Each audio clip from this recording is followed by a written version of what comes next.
From Yankee Stadium in New York, Root Sports brings you Houston Astros baseball. Today, it's the New York finale for the Houston Astros and the deciding game of this three-game series.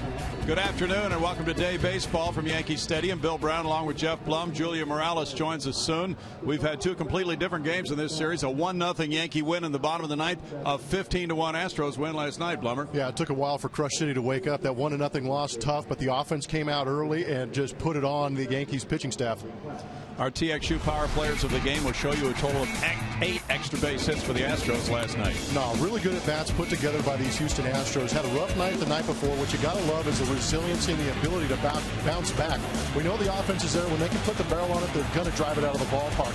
8 extra base hits is a beautiful thing. Guys hitting the ball out of the ballpark. But again, those at-bats, getting those pitch counts up against those Yankee pitchers eventually led to some mistakes getting crushed out of this ballpark. So the Astros really let it out with the bats, and that really reversed the trend of what they've been doing on the road the previous 10 games. The numbers were huge last night. No, the numbers were huge last night, but it also tells you how bad things have been for the offense in those previous 9 games, almost matching the run total in 9 games in one night. So they went off last night, driving the ball all over the place, but that team runners in scoring position number is the one you got to look out for. If you're not going to get a lot of hits, you want to get them with guys on base and in scoring position. Of course, the pitching was outstanding again last night as well for the Astros. And today, Michael Pineda comes back from an injury for the New York Mets, who pitched Ivan Nova last night, and the Astros go with Colin McHugh. Yeah, it's going to be an interesting matchup. Colin McHugh beat Pineda earlier in the season, but you can see what Pineda can do. He actually has the highest strike to walkout ratio in the major leagues at 7.8. So this guy's going to be in the zone, fastball around 93 miles an hour. We technically call it a cutter every time, so it's going to be pretty tough for the Astros to match up with that pitch. It's been a tough luck, Colin McHugh. Last time out, he ran into a one-hitter by Chris Archer. Yeah, it's pretty unbelievable what's happened to Colin McHugh in these last 4 starts. Those all coming in the month of August. The record doesn't match up with the numbers that back him up. 1.67 ERA. The strikeouts are back up. Almost 1 strikeout per inning for Colin McHugh. So look for him to work that good fastball, and that's the pitch for me right there, is that breaking ball down in the zone where hitters are hitting 167 off him. Coming up, state of mind. It was a breakthrough game for an offense in dire need of a big night. Can the Astros crank the bats up again and escape from New York with a series win? The game is next.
Get set for game 3 of this 3-game set, the final time these two teams will face off, and the Astros looking for a series win as they come off one of their best offensive performances of the year, scoring 15 runs against a first-place team at the time in the New York Yankees.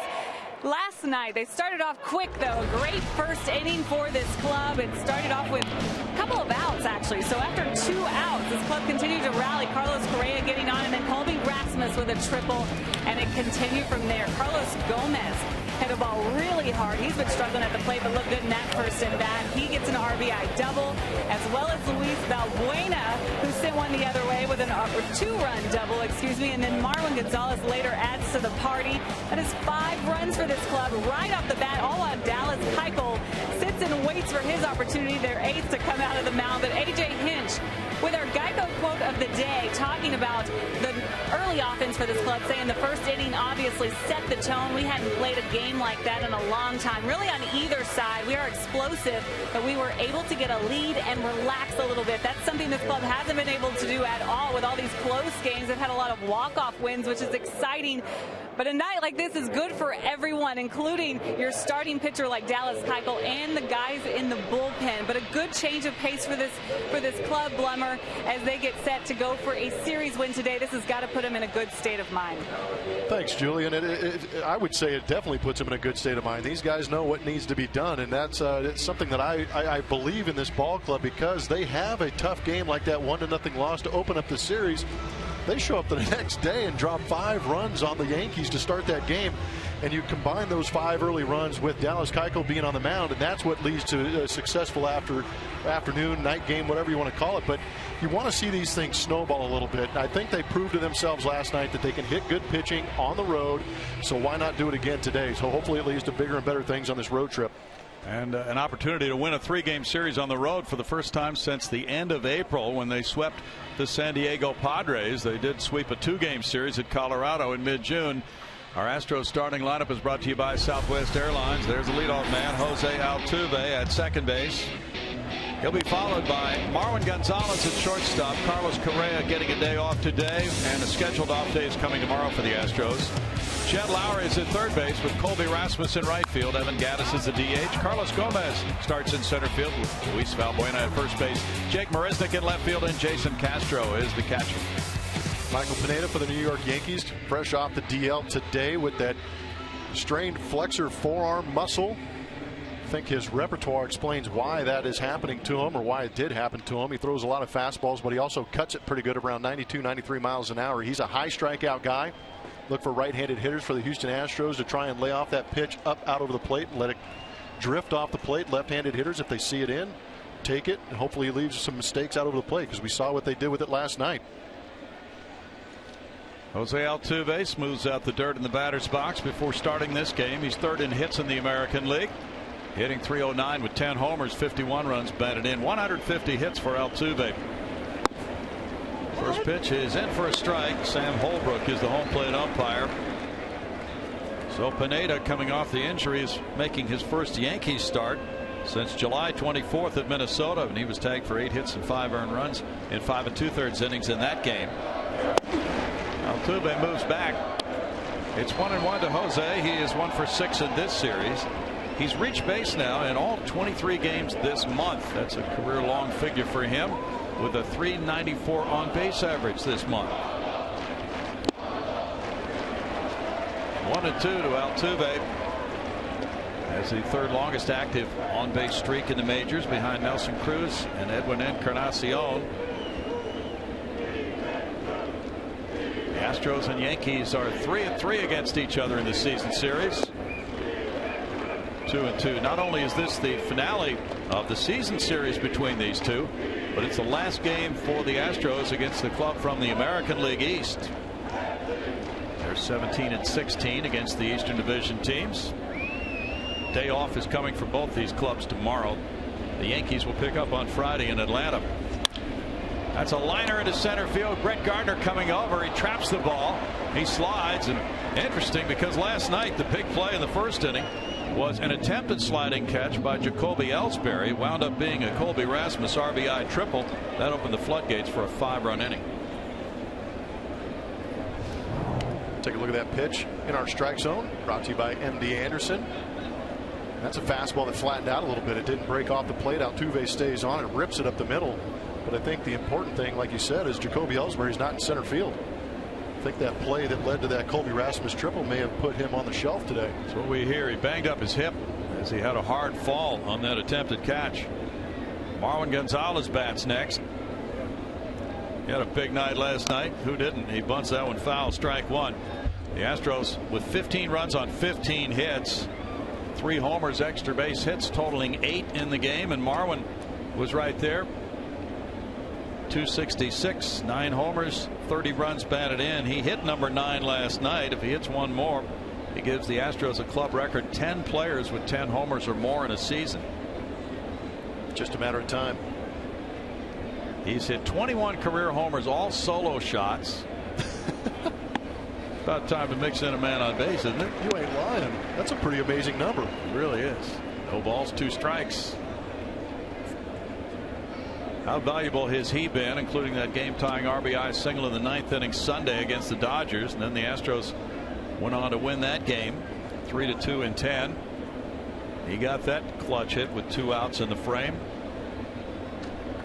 No, Marwin's a luxury. Switch hit, play multiple positions, and especially with the issues the Astros have had at first base. Strikeout for Pineda. And Marwin giving Carlos Correa a rest at shortstop today. That's another thing he does. He moves around and plays the various positions well. It's his 26th start at that position this year. Like that split finger. The changeup. Tough pitch. Man. Jed Lowry tries to snap at 0 for 15. He is 0 for 4 in this series. Headley's well off the third base line. They strike one to Lowry. Lowry with a .238 average can see that kind of an infield deployment with 5 homers, 17 runs batted in for Jed. That leaves him a sizable hole between Headley and the third base bag. Another hole on the right side of the infield. Altuve draws some attention. He leads the league in steals with 32 and also in caught stealing with 11. Brian McCann made a great throw to second base to throw out Jake Marisnick trying to steal in the 9th inning Monday night. McCann has thrown out 6 of the last 8 attempted base stealers. Altuve is attempting, and this throw is right on the bag, but not in time. Altuve beats it for number 33. Good jump. Real good jump. That's what it's been taking to try and beat McCann down there at second base. But Altuve had a great jump on that. Picked a good pitch to run on.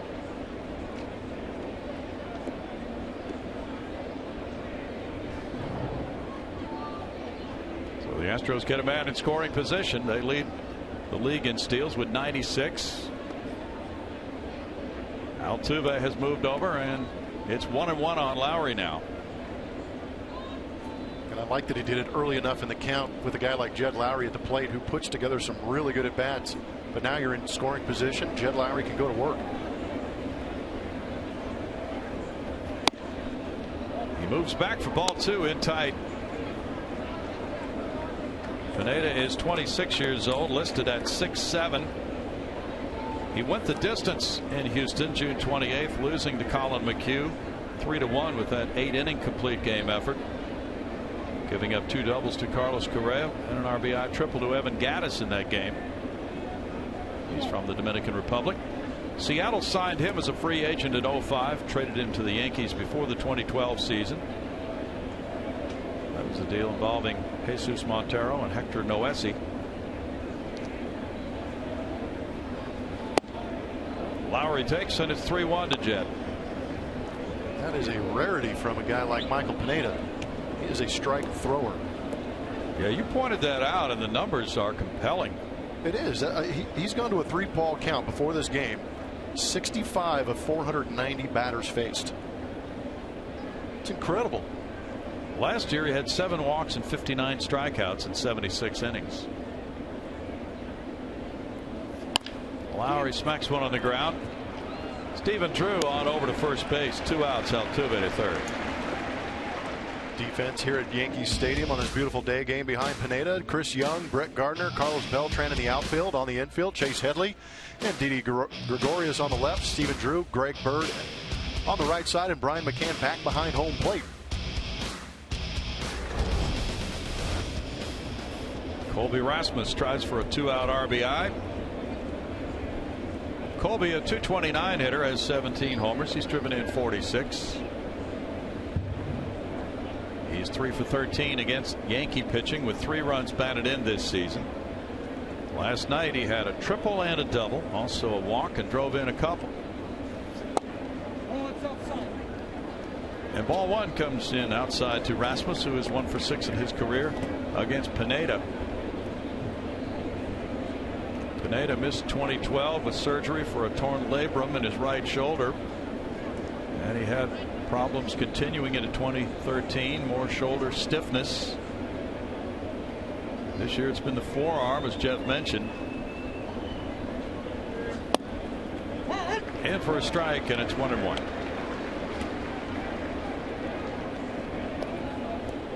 The Yankees fell out of a share for first place last night. Toronto moving 1 game in front of them. Yankees now the wild card leading team.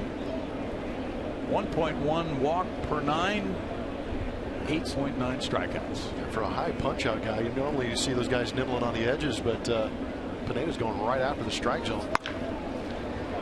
That's hit foul. 1-2. Evan Gattis on deck.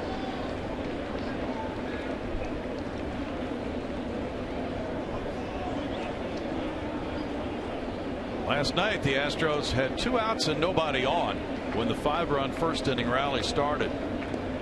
It went walk, Rasmus RBI triple, walk, Gomez RBI double, Valbuena 2-run double, Gonzalez RBI single. 5 runs came in.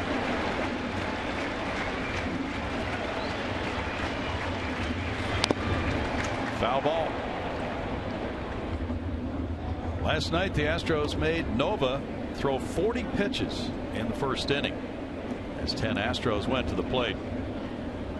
Even though they've slipped to 8th in the American League in runs scored, and they were in 3rd place in runs scored just 11 days ago, their pitching has gotten better. So they have rolled along, and they're now 12-11 in August. 70-57 for the season. A win today equals their high water mark for the season, 14 games over 500.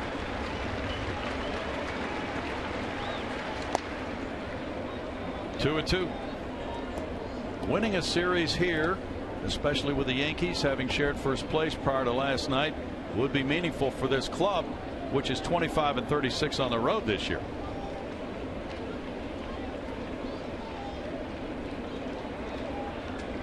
Still time to correct that. Joe Girardi knows about winning.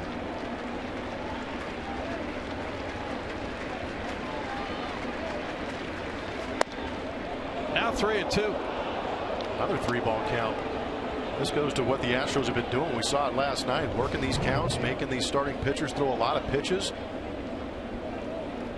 Good take. The Astros drew 8 walks in last night's win.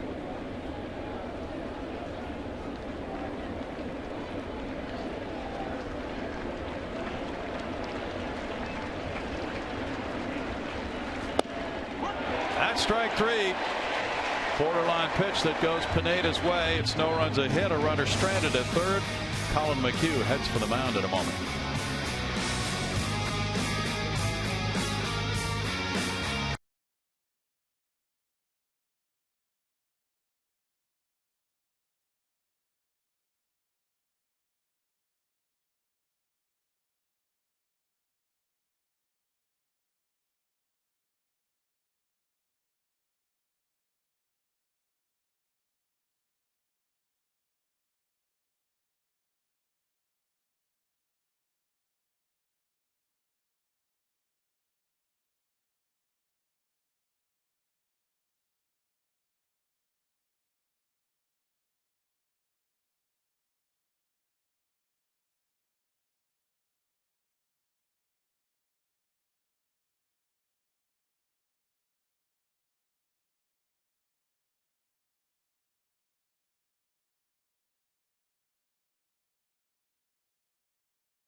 runner as far as third, but then Pineda got the benefit of a call for strike 3 on Rasmus. Now we check the starting lineup for the Yankees today. Brett Gardner leads it off. He's in center field with Carlos Beltran, the former Astro, in right. Alex Rodriguez is the DH. The cleanup man is catcher Brian McCann, with Chase Headley at third base, Greg Bird at first, Didi Gregorius is the shortstop. In left field, it's Houston native Chris Young. At second base, Stephen Drew. On the mound, Colin McHugh for the Houston Astros, going for that 14th win on the season. See his numbers. He and Dallas Keuchel have been a nice combination at the top of that rotation. Road numbers a little bit better as far as ERA, but we talked about that month of August for him. He's fallen victim of that offense slowing down a little bit. Still pitching extremely well, though. Brett Gardner leads it off with a .363 on base average for Gardner. And he looks at strike 1. Ellsbury was out for a few weeks with an injury. Gardner is a fine substitute for a leadoff man with 12 homers, 54 runs batted in, and a .275 batting average.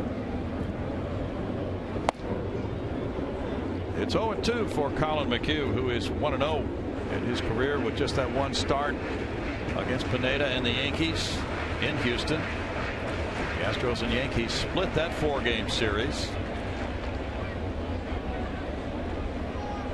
Yankees haven't won a series against Houston since 2013. That's a strikeout of Gardner. Look at that final pitch at the top of the inning, Blummer. Yeah, he did a good job to get to that 3-2 count. He has that little bit of a cutter, but off the plate, you're going to get a chance to see Colby's reaction as you see the release point from Pineda on this Supermo brought to you by Mattress Firm. But it's so disappointing. You do such a great job, but again, we talk about it all the time. With a runner at third base, you really don't want to take those close pitches because you don't want to have that happen. You don't want to give the umpire an opportunity to ring you up. Carlos Beltran, .273, 13 homers, 47 runs batted in, at 0-1 in the count. He's on a 9-game hitting streak. Rolls that one foul for an 0-2 count.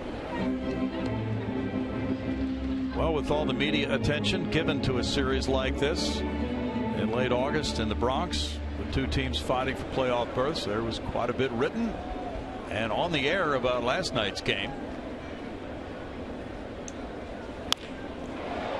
Line toward the right field corner. It one hops the wall. Rasmus with a throw to hold him to a single. Beltran extends his hitting streak to 10 games, but it's only a single. Well played by Rasmus. Yeah, that was extremely well played. But again, Carlos Beltran doesn't run like he used to. Still swings it like he can. It's just a hanging breaking ball from Colin McHugh. Good piece of hitting.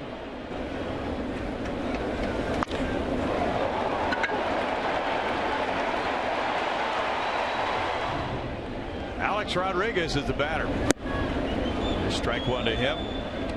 With 26 homers, 69 runs batted in, and a .257 batting average. A-Rod 0 for 6 in this series. 4 for his last 20. And on this homestand, he's 4 for 27. McCann is on deck. He fouls it, and it's 0-2. Yankees are 37-25 at Yankee Stadium this year. They have lost 7 of the last 12. They are finishing a 10-game homestand today, and they're 5-4 on that homestand.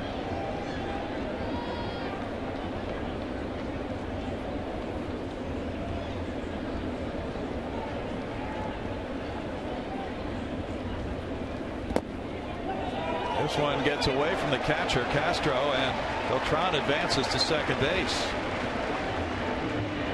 With a 1-2 count on A-Rod now.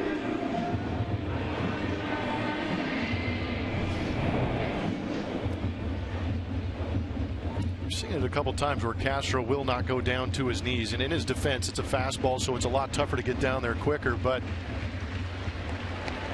just did not get a glove on that one at all. Wild pitch number 5 for Colin McHugh this season.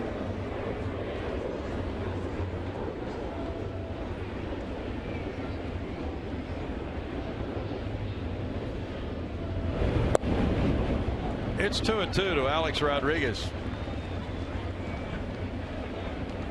He by Willie Mays on the all-time home run list back on May 7th. Mays had 660. That moved A-Rod into 4th place. This is the 15th time he's hit 25 homers in a season.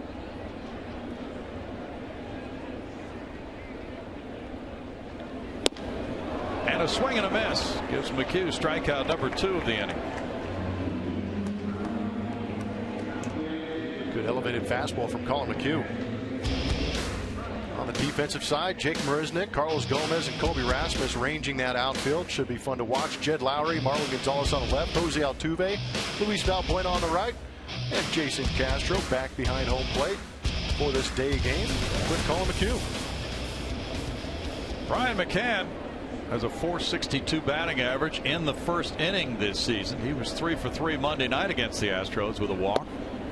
Sat out the game last night. There's ball 1 to McCann with 22 homers, 75 runs batted in. He's hitting .248.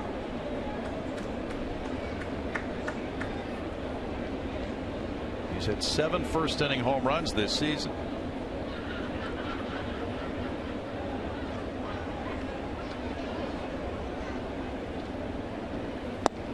Takes the breaking pitch, hits a strike to even the count at 1-1. He leads the majors with 29 first inning runs batted in this year. McCann has as many runs batted in as he did all of last season for the Yankees, and 1 fewer homer. Excellent year for the 31-year-old receiver. Much to the delight of Yankees fans after getting that big contract coming over here from the Braves. Good point. Doesn't work out for everybody joining the Yankees on a big multi-year deal, right? Yeah, you get that spotlight put on you. There's high expectations, and he put up great offensive numbers as a Brave. And you would figure that left-handed bat in this ballpark consistently, the numbers would be inflated a little bit. It's been great for him here. He fouls it back. He's hit 33 of his 45 homers as a Yankee at Yankee Stadium. 2-2 to McCann. He's the 5th catcher in the modern era since 1900 to hit at least 20 homers in 9 or more seasons. Mike Piazza, Johnny Bench, Yogi Berra, and Gary Carter. He lays off, and it's 3-2 now to McCann. It's a pretty good list. Yeah.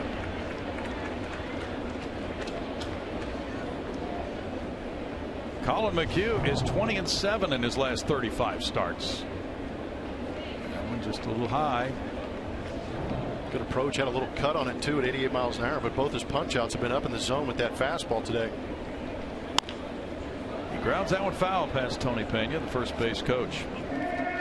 Now, since August 1st, 2014, McHugh is 20-7 with a 3.32. Since that date, only one major league pitcher has more wins. Madison Bumgarner of San Francisco is 21-8. It's a great stat for Colin McHugh. Just your standard waiver pickup. Oh boy. Popped up. Altuve calling. And catching to end the first with no score in the Bronx.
13. There's some history behind what happened last night. Carlos Gomez having some words with catcher Brian McCann of the Braves at the time, and there were some issues, I think, earlier in the season behind this. Maybe Mulholland may have hit Gomez in Milwaukee, led to this. Some words were exchanged before that home run, and then as that ball goes out, you see Gomez talking to everybody in that Braves uniform. And eventually Brian McCann comes out from behind home plate and interrupts the home run trial. It's something I have never seen. Pretty gutsy, but again, just words exchanged, no blows thrown, but a lot of chatter, a lot of talk, a lot of teen angst out there for those guys going on. And you wonder how much of that carried over, because we've talked about the history of Carlos Gomez and how he plays this game. He calls it passion. Other people call it disrespect. Here they are. Gomez is on deck as Gaddis is the batter, so they'll be next to each other here in a moment. 0-0 as the second inning begins.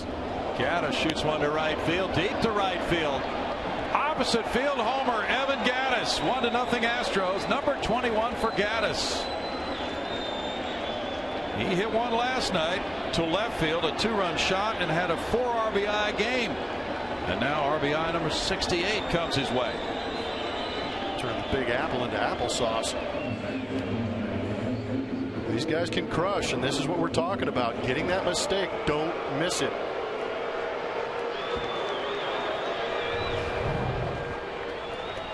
Good look at it, a pitch up out over the plate. Again, Evan Gaddis, he loves that pitch. From his numbers up, he is going to go and attack. Now Gomez.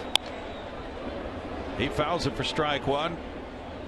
Gomez hit a bomb last night into the Yankee bullpen, a 3-run shot in the 7th inning after the earlier confrontation with the Yankee bench. He also had an RBI double, giving him a 4 RBI game. Those his numbers with Houston only this year. He fouls it 0-2. He had popped up and then he flipped the bat, and that attracted the attention of manager Joe Girardi, who admitted that he was talking to Gomez about the bat flip and about respecting the game and the opponent and that sort of thing. 1-2. Gomez responded by yelling into the Yankee dugout, and John Ryan Murphy, the catcher, was waiting for him. He had a few words for him at home plate last night. Gomez strikes out. It's kind of anticlimactic right there, but yeah, the bat flip situation, I don't know why it's become such a big deal these days. It seems like in the last couple years, guys swinging and just missing pitches and being upset with themselves really offends the opponents, but it's been going on for years. It sure has. And he's been playing this game for about 9 years in the big leagues that way. Luis Valbuena, 210, 22 homers, has 46 runs batted in. And he lines one to left field. Caught by Young. Well hit ball, 2 outs. Well, the Astros now have 173 homers with Gaddis connecting. They continue to lead the majors. They had 3 last night.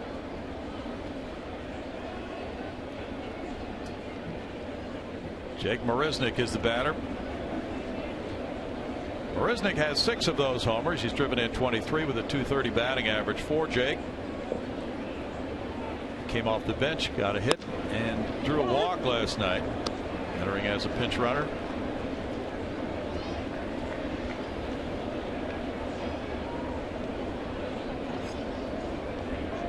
Jason Castro's on deck.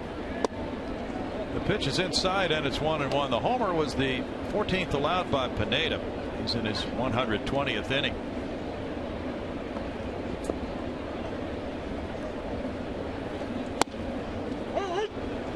He throws strike 2. Pineda, in 16 starts at Yankee Stadium since joining the Yankees in 2014, is 7-4 with a 2.74 ERA. Up around the head. It's 2-2.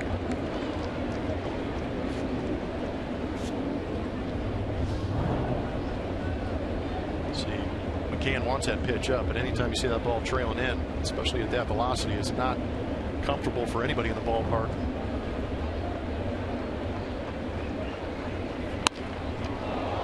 punched out to second on a bounce for Drew. After the Gaddis homer, the next three go out, but Gaddis makes it 1-0 Houston.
First, 2016 Astros season tickets are on sale now. Guarantee your seats for a potential 2015 postseason run by reserving your 2016 season tickets today. Visit Astros.com/season tickets or call 1-877-9-ASTROS. Brian? Thanks, Julia. Good idea. Postseason will be here very soon. 1-0 Astros. Chase Headley leads it off.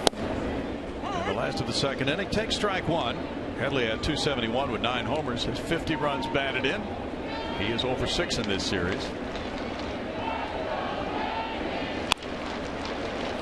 Foul ball, and it's 0-2 to Headley, the switch hitter.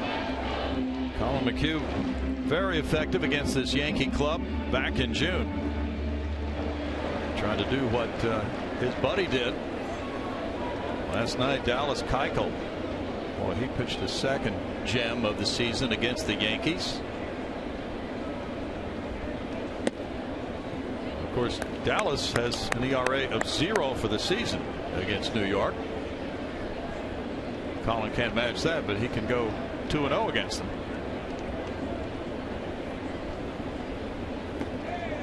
Curveball makes it 2-2, and those two have been linked because of what they've been doing this season. The dynamic duo, Keuchel's 15-6, McHugh's 13-7, 28 combined wins, the most by any pair of teammates in the majors this year.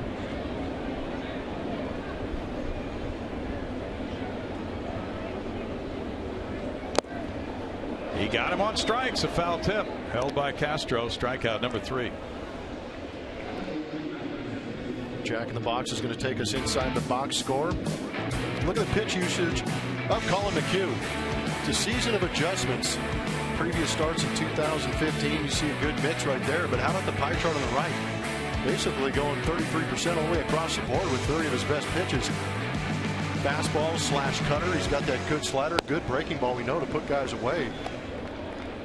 But kind of interesting how pitchers go throughout the course of the season, making those adjustments. A lot of it depends on who they're facing, how they feel about that certain pitch that day. True. Greg Bird is 0 for 3 in this series. Swings at that pitch. The rookie first baseman getting a chance to play again today because Mark Teixeira is still banged up. Teixeira fouled the ball off his leg a while back, missed about a week, and played last night, was not running well. So he gets more time off today. The count goes to 1-2 on Bird. Bird at 237 has 38 major league at bats, 2 homers, 7 runs batted in for Bird. He fouls that one back. Left-handed hitters have hit .220 against Colin McHugh. He has the weaponry to neutralize guys who hit left. And looking at this lineup, you'll see a lot of them today for the Yankees. He gets a punch out on Bird. That's number 4.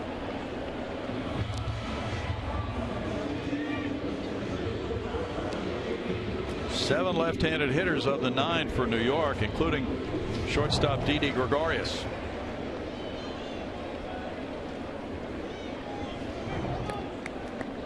Actually, managers looking at the stats would be tempted to go against percentages.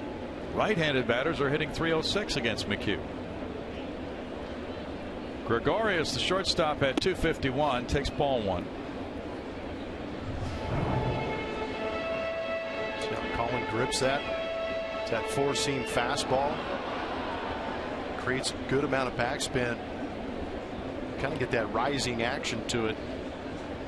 As a hitter, it looks like it's rising, but from the fan's perspective, it just stays on the same plane. Flared to right field. That will loop in for a hit. Rasmus over to pick it up on a bounce. A 2-out single for Gregorius.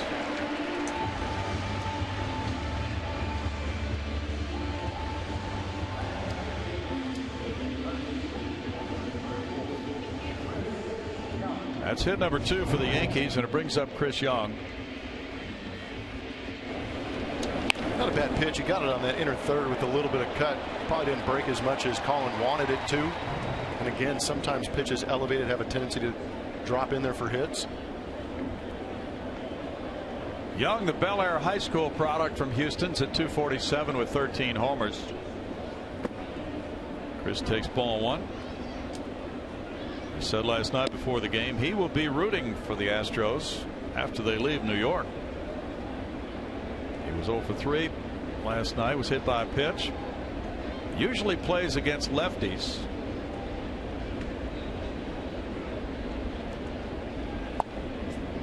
That's in for a strike. 1-1. So maybe it's that reverse split for Joe Girardi. Looking at the numbers, right-handed hitters .306 against McHugh. Let's throw a right-hander in there.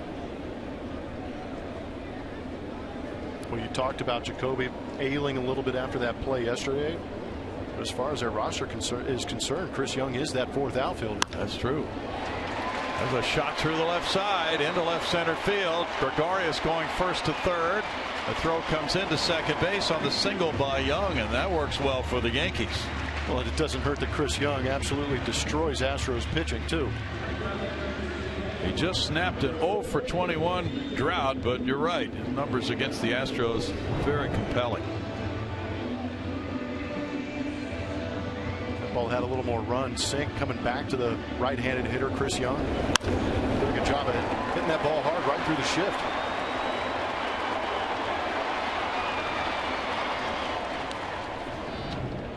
Now with runners at first and third, it's Stephen Drew batting.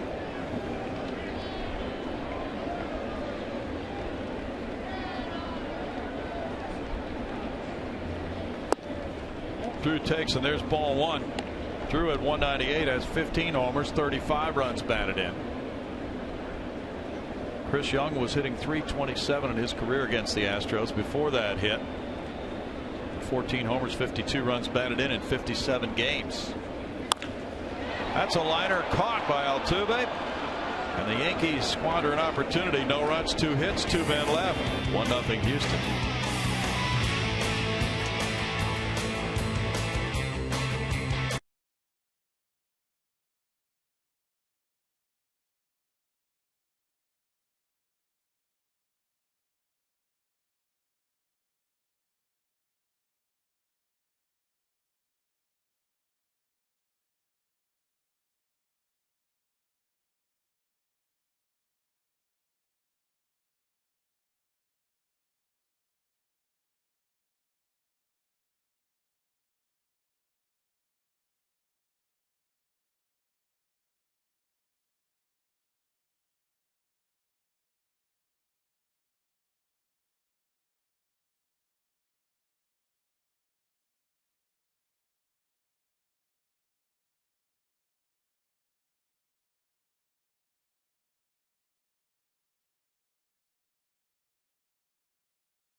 Presented by Geico. 15 minutes could save you 15% or more on car insurance. Visit us at geico.com or call 1-800-947-AUTO.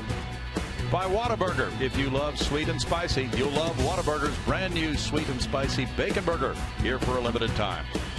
And by Southwest Airlines. Book your low fare now at southwest.com. 1-0 Astros on the Evan Gattis home run leading off the second inning. It's a warm day here in New York. Sunny skies above, as Astros fans like the thought of winning 2 of 3 in New York. And they like the 4.5 game lead over Texas. The Rangers losing late last night to Toronto. Jason Castro looks at ball 1 with a .216 average, 11 homers, 30 runs batted in. Castro bats 9th. Last night he was on base 4 times with 3 hits and a walk. Castro takes it, and it's 2-0 for Michael Pineda. That was Castro's first 3-hit game of the season last night, and his first since August 2nd, 2014. Out to right field. Beltran with a catch. 1 out for Pineda. Last night, Evan Gattis, Carlos Gomez batted 5th and 6th. They each drove in 4 runs, while the 4th, 7th, and 8th place hitters each recorded 2 runs batted in. First time the Astros had their starting 4th, 5th, 6th, 7th, and 8th place batters each drive in more than a run in their history. Altuve singled and stole a base. He was stranded at third. There's ball 1. Is that good depth in your lineup? That's depth, all right, isn't it? That's good to see. And that's what the Astros have been doing all year. Contributions from pretty much everybody. In tight to Altuve. It's 2-0. Yeah, they finish up today against the American League East, headed for Minnesota. They have 6 games remaining with the Twins, who are solidly in wild card contention right now. Bouncer to Gregorius. 2 outs. Then they go back home and begin a string against the American League West. 25 games left within the division, and their last 3 games will be at Arizona in interleague play. It's kind of an interesting way to finish off a season. Very much so. I mean, you'd like to see them, if they do clinch earlier than that, but they could clinch in a National League park, which would be kind of bizarre. It would be unusual. Marwin Gonzalez struck out in the first inning. The Astros play well against the National League this year. 14-3 is their record. Ball 1 to Marwin.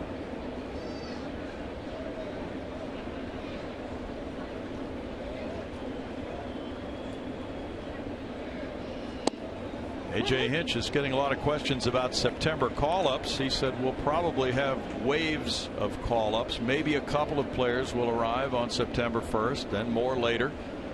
The AA and AAA clubs of the Astros are both headed for the playoffs. Fresno clinched a playoff berth and a division title last night. Butted foul. But therein lies the issue. You want to let these guys finish it out, maybe win a championship. Keep those affiliates happy by having those guys down there playing, but at the same time, we know that AAA roster has plenty of guys with big league time on their schedule, so bringing them up and putting them into a pennant situation could be a bonus for A.J. Hinch to use those guys here. Yeah, a third catcher is a priority. Joe Girardi goes out to say something to the home plate umpire, Sam Holbrook. That ball was bunted by Marwin Gonzalez. It was foul. Maybe Joe had a question about him being out of the batter's box. I think that was a question. Did it hit him while he was out of the batter's box? Joe's a little testy. He was last night. Chopped to second base. Charged by Drew. It's a 1-2-3 third, 6 in a row set down by Pineda. The Gattis home run has made it 1-0 Houston after 2.5.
drive to the playoffs.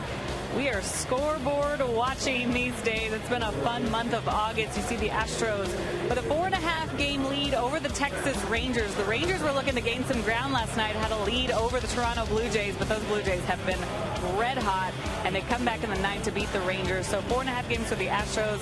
Angels get a win last night, so they're hanging in there. The Yankees were actually tied with Toronto for first in the East when the Astros showed up to town, but now, of course, they are in the wild card race with, man, those Blue Jays guys. They've really been helping out these Houston Astros every time we check them out, beating someone maybe in the division, playing the Angels just before this.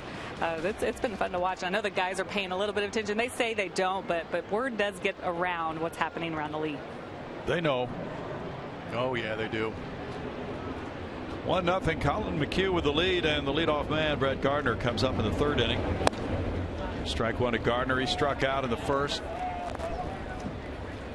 Wouldn't be surprising to see the Astros add a catcher to the roster and maybe some relief pitchers on Tuesday, and then more later.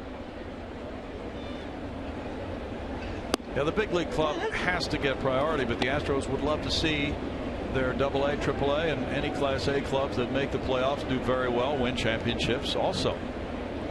They just haven't been in this position for a few years, Blummer. I know, right? Yeah, years past, they just let those guys stay down there, win their championships, and eventually get to the major leagues. But things are a little bit different this year, being in that pennant chase. It's a lot of fun. Good scenarios to have. And regarding players like Carlos Correa, who's resting today, those players haven't played all the way through the month of September. Yeah, that's something you have to take into account. A.J. Hinch taking advantage of having the day off today and the day off tomorrow. There's a strikeout on a foul tip. Gardner retired. Fresno Grizzlies were able to celebrate last night. They clinched the Pacific Northern Division, and it's the first division title and playoff berth since their inaugural '98 season. They were a Giants AAA affiliate for years, hitting .277, 112 homers. The pitching, keep in mind, they pitch in some high atmosphere ballparks there, don't they? That's very true. Yeah, tough pitchers league. I tell you what, they partied like it was their first championship ever. Did they? Those guys got after it. Inside to Carlos Beltran. He hit an 0-2 pitch for a single to right field, off the wall in the first inning. Infield shifts him around to pull. It's 2-0. The Yankees are second in runs scored in the American League with 587.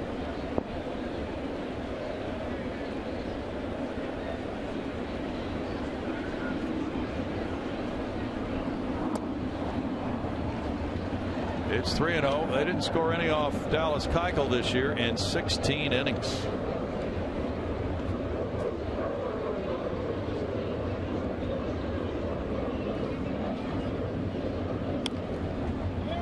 Flare to shallow left, and with a shift on, it's Jed Lowry's play. 2 outs on a 3-0 count. Beltran is retired. Touching 92 miles an hour on that pitch too. That arm feeling pretty good. Pitchers have had an extra rest this time through the rotation, with 6 starters currently working, but with the off day tomorrow, we think that'll drop back to 5. Alex Rodriguez struck out in the first inning. Problem is, who doesn't pitch the way they've all been throwing? Another good / tough luxury to have. That is a problem. Scott Kazmir goes Friday night in Minnesota. There's a shot, diving. Lowry comes up with it and robs A-Rod. A layout by Lowry takes care of out number 3, and through 3 it's 1-0 Houston.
We go to the fourth inning. It'll be Lowry, Rasmus, and Gaddis for Houston.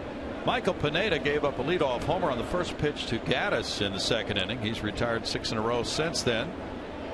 1 run on 2 hits for the Astros. No runs on 3 hits for the Yankees. Jed Lowry, who made that very fine play to get Rodriguez to end the third inning, is first up in the fourth. He hit a 3-1 pitch on the ground to second base in the first. And strike one for Pineda, who had a 20-pitch first inning, needing only 11 in the second and 10 in the third.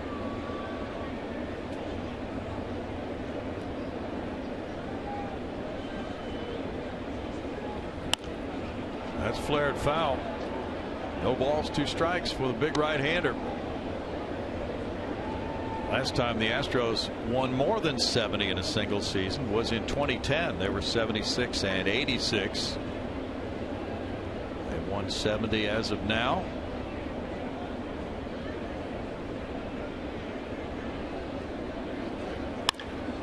Hit hard, but right at Chase Headley. 1 out.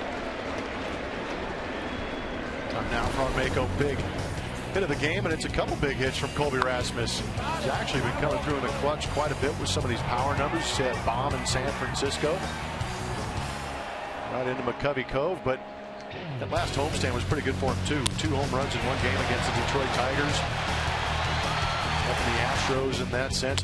He didn't get a lot of hits on that homestand, hitting about $111, but when he does get hits, does connect, he usually does a good job of driving in some big runs for the Houston Astros.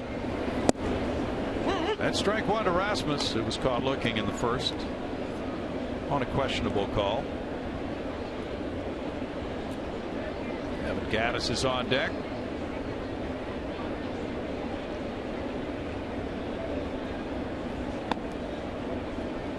One ball, 1 strike.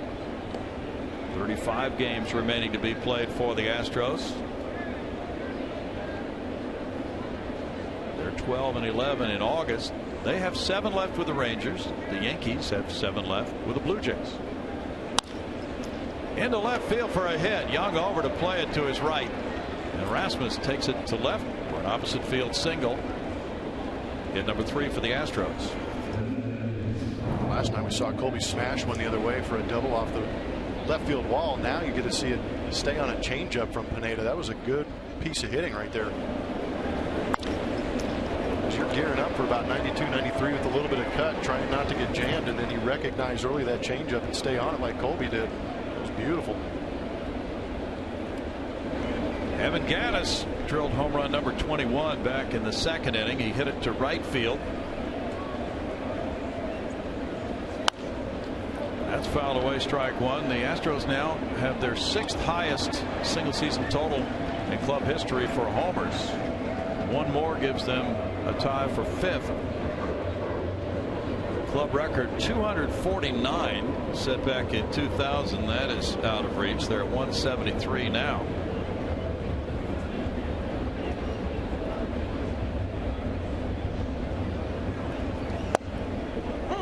A strike to Gaddis makes it 0-2.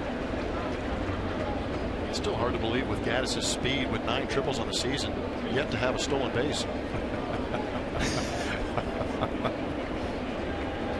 He's not going to be coaxed into trying it just because the media brings it up. Check the swing there, and it's 1-2. That was a nasty pitch for Pineda. Yeah.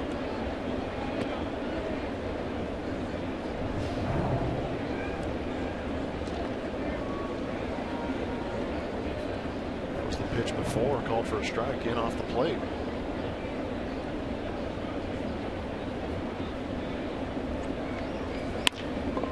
Up the middle.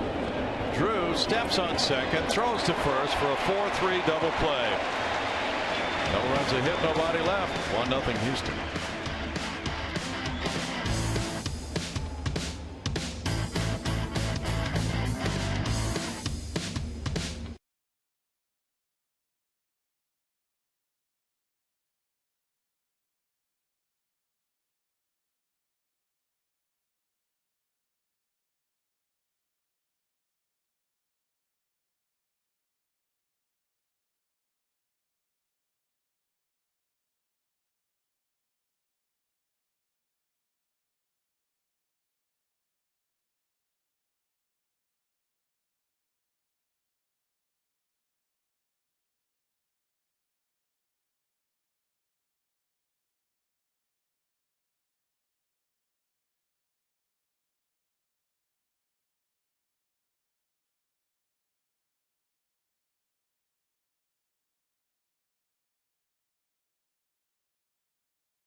Honda dealer.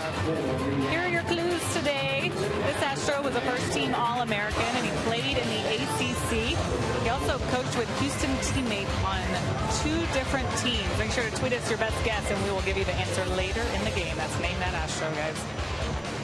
Buddy tries to recognize the silhouette on those, Julia. That's what they're doing out there. It's going to be somebody with no ears.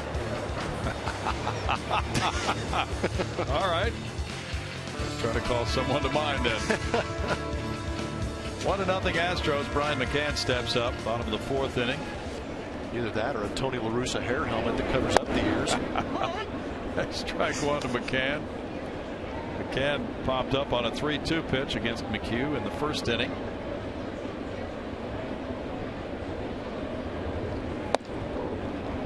One ball and 1 strike.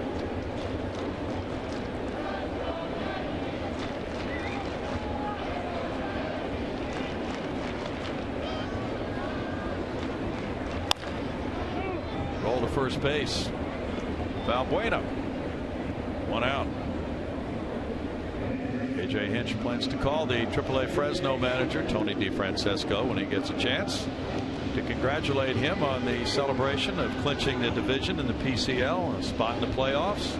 Fresno became the first AAA club in either league, the PCL or International League, to clinch its division. And that club is 20-4 in August with a 3.5-game lead. Chase Headley's the batter. Ball 1. Fresno actually lost the first game of a doubleheader at Iowa, and then came back to clinch in the second game, winning that one 7-3. In for a strike, and it's 1-1. Mark Appel got the clinching win. He's 3-2 with a 4.69 ERA. Preston Tucker played in both those games. 2 balls and a strike. So ideally, the Astros would love for Fresno to win that league, and then some players will be called up probably after that season is over. Some earlier than that. Check swing call goes Headley's way, and it's 3-1. It's got to be pretty rare to be able to clinch on a minor league ball club and then get called up and be able to be around for when a big league ball club clinches. Sure. That'd be kind of special. 2 clinchers in 1 year. Up the middle, and it trickles into center field. A Headley single. Hit number 4. They've all been singles for the Yanks. Kick off your weekends at Minute Maid Park with the best Friday night fireworks show in town, presented by Marathon Oil Corporation. The next Friday night fireworks is September 4th, when the Astros take on the Twins. For more information, visit astros.com/fireworks or call 1-877-9-ASTROS.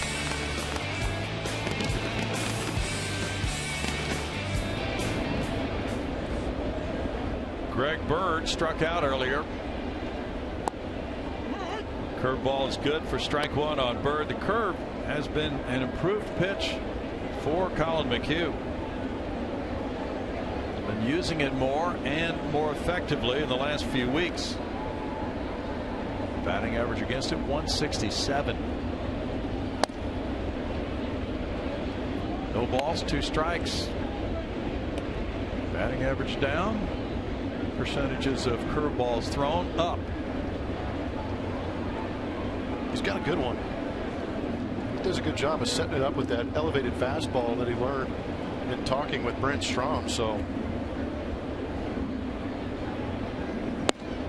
interesting to watch Keuchel and McHugh pitch in back-to-back games as they are right now in the rotation, because the similarity between them, maybe you disagree, is that they make such good adjustments during the game. They just seem to sense what the hitters are doing, and they'll change a pattern if they need to. Yeah, we saw it earlier on the graphic we showed where Colin McHugh threw 33% of all of his pitches. Lowry takes care of the pop-up, 2 outs. See what we're getting on early guesses for Name That Astro on Twitter. I would have gone with Bill Spires. That is not correct. Morgan Ensberg, he played in the Pac-12. Yes, that's true. Guard. We cannot reveal the answer. Too early. Gregorius singled to right in the second inning. This ball one to him. I believe we owe Morgan Ensberg a happy birthday today, too. Yeah, is he 40? Jeez, he's ancient. I think I saw that on Twitter. Yeah. I believe Alex Trevino is having a birthday today, too. Birthday to Alex. He's not 40. But nonetheless, 1 ball, 1 strike.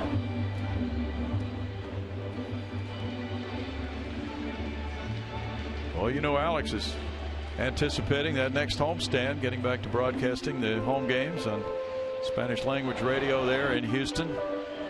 Seattle Mariners will start that next homestand. They'll be followed by the Minnesota Twins. They'll be starting next Monday night. It's 2-1. September baseball will be exciting in Houston this year. Totally different field than the last few. No truer words have ever been spoken, Brownie. Yeah, that's a safe assumption, right? All you get's platitudes here. 2 balls, 2 strikes. But what a difference. Oh, the last few years going into September, maybe looking at some call-ups and seeing if some guys like Altuve could do some personal things like win a batting title, lead the league in hits, things of that nature, but nothing like this as a team. Yeah, team accomplishments will trump all those individuals, but especially with some of these guys who have toiled over the last couple of years in those 100-loss seasons. And you think of Jason Castro, don't you? Because he's been through the 51-win season, and now here he is. We talked about Keuchel and McHugh and the adjustments they're making behind the game. He's the guy who puts down the fingers, makes the suggestion. Yeah, he's back there grinding it out, both on the offensive and defensive side, working with these pitchers who have been pitching extremely well. He doesn't probably get enough credit because these guys are so good. Jose Altuve is another guy that's seen his share of 100-loss seasons. Foul back. 6 consecutive losing seasons for the Astros now. So Altuve and Castro probably have more reason than anybody to be at the forefront when it's time to celebrate what has been happening. But again, last year, I believe they were the most improved team with the 19-plus win differential from the year before. They have a chance to do it again this year. Yeah. And then there's Dallas Keuchel and the role he has played in the improvement of this team. He was there for part of 2012. He was 3-8 with a 5.27 that year, and he may be bringing home a Cy Young this year. There could be some serious hardware being sent to the city of Houston. Keuchel, Correa. Swing and a miss and a strikeout on Gregorius. That's number 6 for McHugh. He leads it 1-0 through 4.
last night, but all the questions after the game were about when he flied out in the sixth, showing frustration after missing what he called his pitch right there, talking to himself a little bit of the flip of the bat. Something was said from the Yankees dugout that set him off after the game.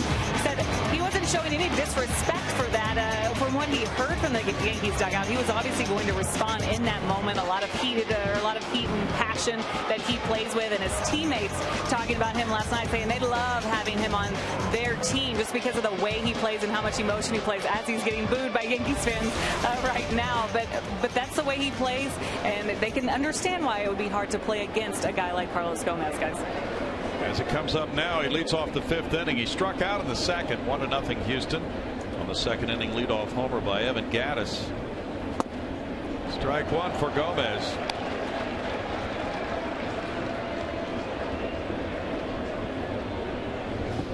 Guy loves attention. He's going to get it right here with a big swing and the helmet falling off. A little pine tar on the inside of that thing. But, and it's foul. 0-2.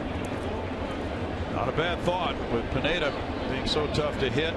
Leading off an inning, and Gomez with good speed was trying to get aboard. Yeah, and usually with one strike, that third baseman will play a little bit deeper.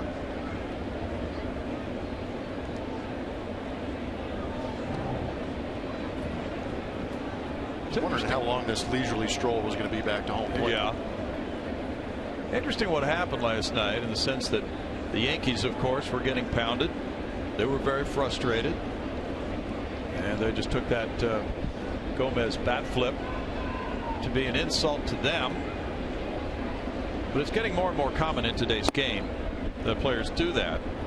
1-2. And a similar thing apparently happened with the Mets in Philadelphia last night. Larry Boa, Phillies coach, went off at some of the Mets. Evidently, according to reports, Daniel Murphy had a bat flip, one of the Mets players, and the Phillies didn't like that.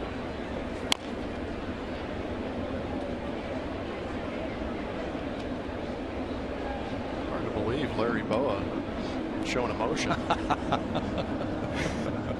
He is a fiery competitor, to say the least.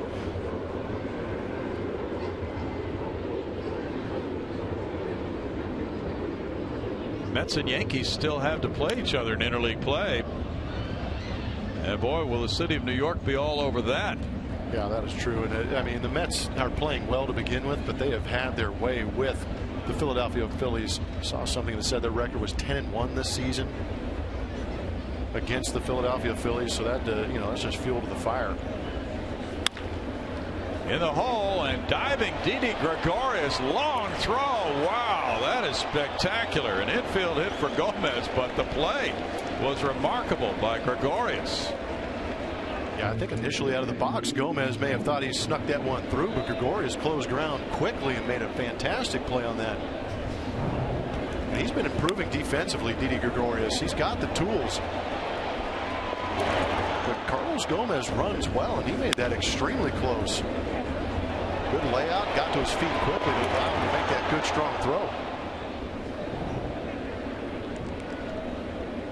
The Astros get hit number 4, so Gomez does get on leading off the inning. He has a little bit bigger lead now as Valbuena bats, and he draws a throw. Altuve stole second in the first inning on Pineda, the big right-hander. Oh, and I guarantee you, Carlos Gomez, if he has a chance to go, he is going to go just to run on Brian McCann.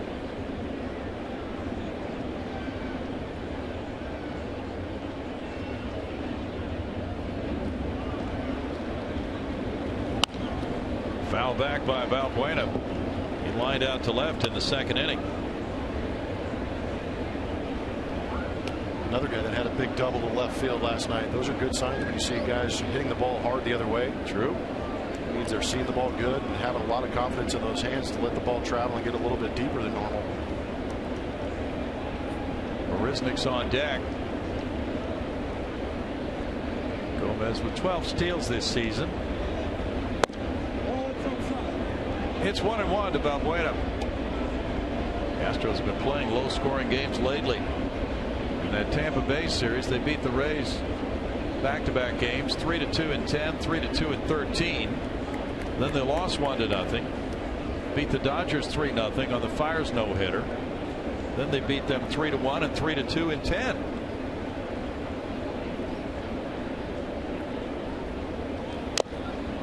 That's a foul tip, and this game has overtones of a low-scoring game so far. 1-2 to Valbuena.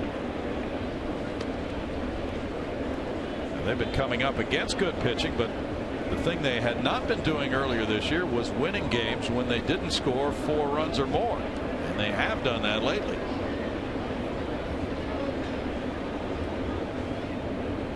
They're now 15 and 48 when they score 3 or fewer. Gomez takes off. There's a liner into center field. He will turn and head for third base. Gardner bobbles the ball. Stop sign at third. On the single, now Gardner will run it in. Gomez was sliding into third base. He got a stop sign from Gary Pettis, and it's first and third, nobody out. Valbuena with a hit to left center. Good piece of hitting from Valbuena. Again, letting that ball get deep. Going right back up the middle with it. Letting everybody know he did get the knock. A good base running going off with the pitch was Carlos Gomez, making sure he hit second base. But with the hands up from Gary Pettis, I would have liked to have seen Carlos Gomez maybe turn the bag a little bit instead of sliding into it. Right. Maybe take advantage of that bobble right there from Gardner. Yeah, once you slide, you're done.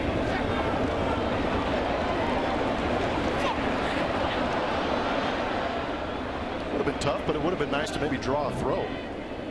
Now Marisnik's the batter. He grounded out earlier. Around a bunt, and he takes ball 1. Castro's on deck. Both Gomez and Valbuena had 1-2 counts on their hits. Now McCann will go out. Possibility of a squeeze here. Yeah.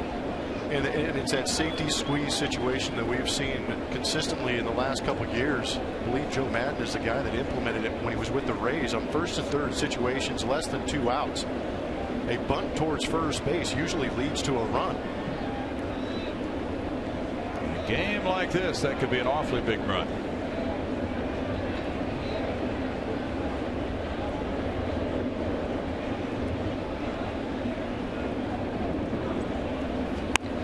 There's a bunt toward first. It's going to lead to a run. And safe at first base. Wow. Marisnik beats it, and it's 2-0 Houston. Gomez coming in to score. Good call, Blummer. Good for Jake. Seen his playing time diminish with Carlos Gomez being here, but still a quality team player doing what it takes to win ball games, chasing balls down in left. Now laying down a clutch bunt and put it in a great spot. He kind of put it in that no man's land. It almost turned into a push bunt. When you've got Jake Marisnik's speed, even at 6'5", you have a chance to cause some serious issues. But Stephen Drew was nowhere to be seen. He had to come in first, read the bunt, and then break towards first. Great play. A bunt RBI single for Marisnik. Hit number 6 for the Astros. That's his 24th run batted in. Keeps the possibility of a big inning alive for Castro, who hit a fly ball to right.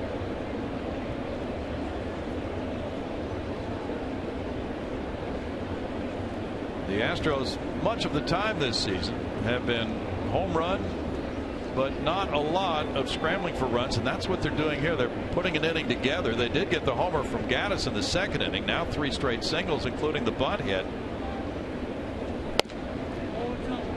And that's what will pique the interest of opposing teams right now, because you can see the Astros starting to play some situational baseball to go along with the good pitching, good defense, and the occasional homer. That's how you got to produce runs when your pitchers are holding down the other team. So that bodes well when you're playing good, tight ball games later in the season. Castro looks at it, ball 1, and with the prospect of getting George Springer back in the lineup as early as next week. George with a .365 on base average, 14 steals and 17 tries. They get another guy who can play that type of a game. Yankees are getting a lefty reliever up in their bullpen.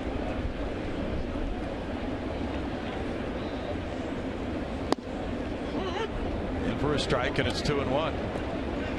Jason Shreve is warming up.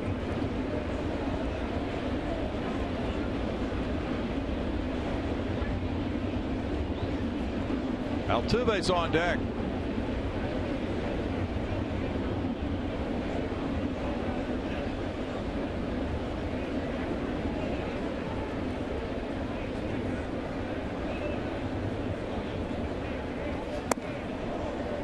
Astro takes. It's 3-1 to Jason.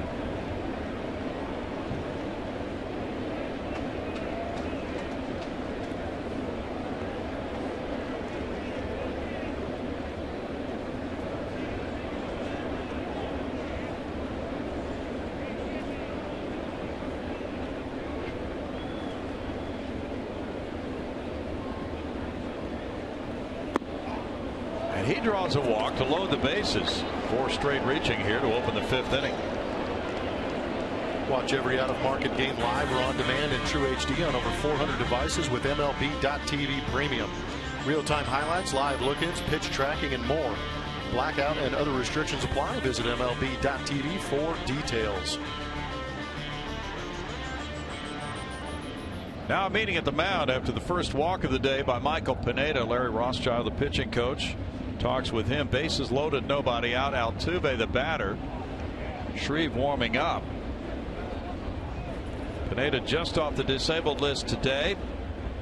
Running into 5th inning trouble here. Trails 2-0, and now Yankees will hope that he can get out of this jam. The Astros would love to break it open. He's mildly frustrated out there. You see him trying to calm himself down. But I'm not sure he's too accustomed to this. Number one, doesn't have the command, and that happens sometimes when you come off the DL a little bit. It takes you a while to get that release point back. But the Astros putting together some good at bats again. Altuve opened the game with a single. He stole second, was stranded at third. In the 3rd inning, he grounded out. Marwin Gonzalez will be next. Ball 1 gets away from McCann, but not far enough to allow Valbuena to come home. 1-0. It's a good job by the bottom of the order in this inning to create this bases loaded situation. Turn that lineup back over. Could lead to another big inning. Day off for the Astros tomorrow. They lead Texas by 3 in the loss column. They don't meet the Rangers again until after they've played 16 more games, including this one. They have a 4.5 game lead on the Rangers. 7 games remaining. Houston is 4-8 against Texas. 2-0 to Altuve. The Astros have lost 9 straight series on the road. If they can get this one today, it gives them a series win. Moving on into Minnesota next, and things could be starting to turn for them away from Minute Maid Park.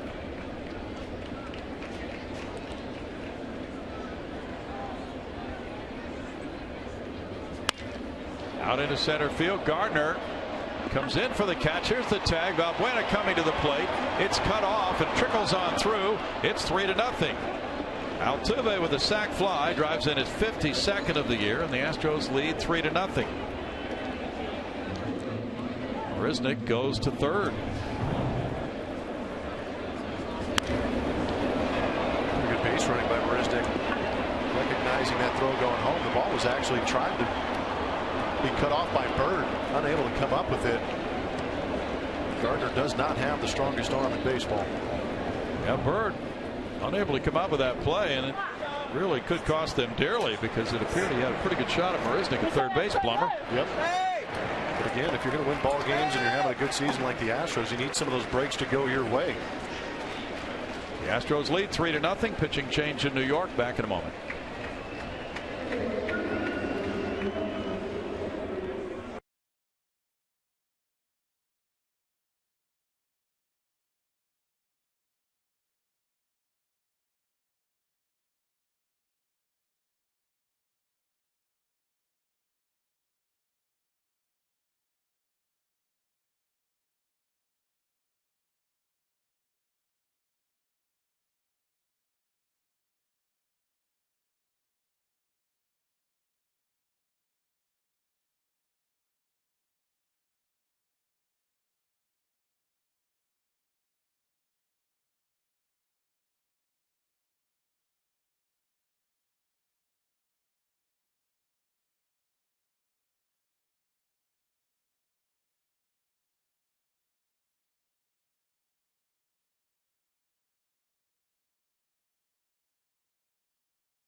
call to the bullpen.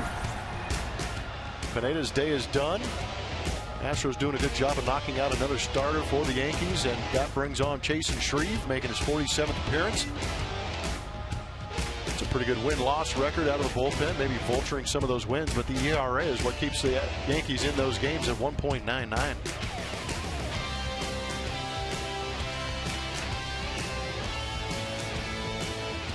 The 25-year-old southpaw is from Las Vegas. He went to the College of Southern Nevada and pitched for Atlanta last season. Yankees traded for him early this year. Manny Banuelos deal along with David Carpenter. Shreve coming to New York. He pitched twice in Houston against the Astros. Pitched effectively both times. Runners at first and third with one out for Marwin Gonzalez, who is 0 for 2. Marwin now right-handed, hitting .287. Left-handed, he was .253. So the Astros may get an advantage from this move. And it's strike one.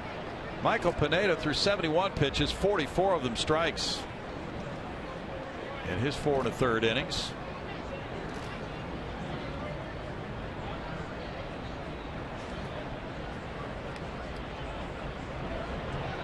Well, the Astros, for the second straight game, get a starting pitcher out of the game before he goes 5. That had not happened in a while. Ivan Nova was knocked out after 4 last night, giving up 7 hits and 7 earned runs. And Pineda goes 4 1/3. Jed Lowry's on deck. Around a bunt, he takes it. Yeah, because this is the same situation. The Astros scored the first run of this inning, was with, or the second run of this inning, I believe. First run, good grief, when Jake Marisnick laid down that bunt for a base hit. First and third situation you see right there. If you're the runner at third base, you're anticipating that ball going towards first base, and with Jake Marisnick's speed, he should score easily if they do get it down.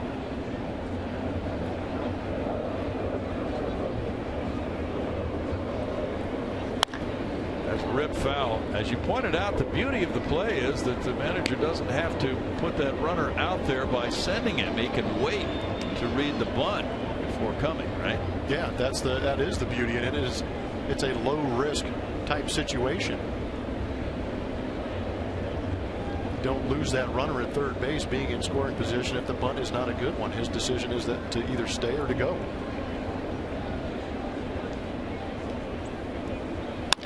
There's a liner into center field. That'll score Marisnick to make it 4 0. RBI single. Marwin Gonzalez, his 31st run batted in.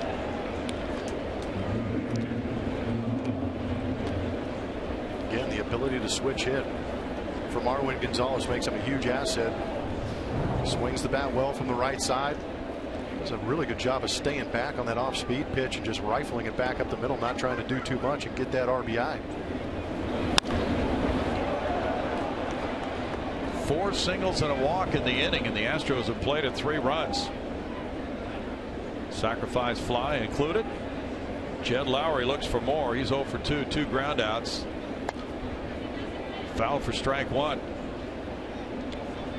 They're an interesting Astros team to watch here in 2015, because at times this team has shown the ability to have innings like this. Been a lot of focus on the home runs they've hit, but they have found other ways to score, and they've kind of swung back and forth. Their batting average will drop for a couple of weeks, and then they'll get things going again. In tight for a ball. And you're going to get that with a team that strikes out as much as the Houston Astros and hits the long ball, because they are sitting back trying to dip and drive, sometimes maybe swinging themselves out of counts, swinging themselves out of games. But this is a good sign right here that these guys in the last couple days have put together some great at bats, taking base hits when they're given to them. Outside to Lowry, 2-1. It's all added up to a vastly improved team, a team which in 2013 was 51-111. And if the Astros would wind up, we'll say 91-71, that would be a 40-game improvement, which would be the best over a 2-year period. Lowry takes, and it's 3-1. The 69 Mets had gone from 61 wins in 67 to 169. 39 game improvement. And of course wound up winning the World Series that year. And that's the biggest on record. But the Astros, if they won 91, could top that.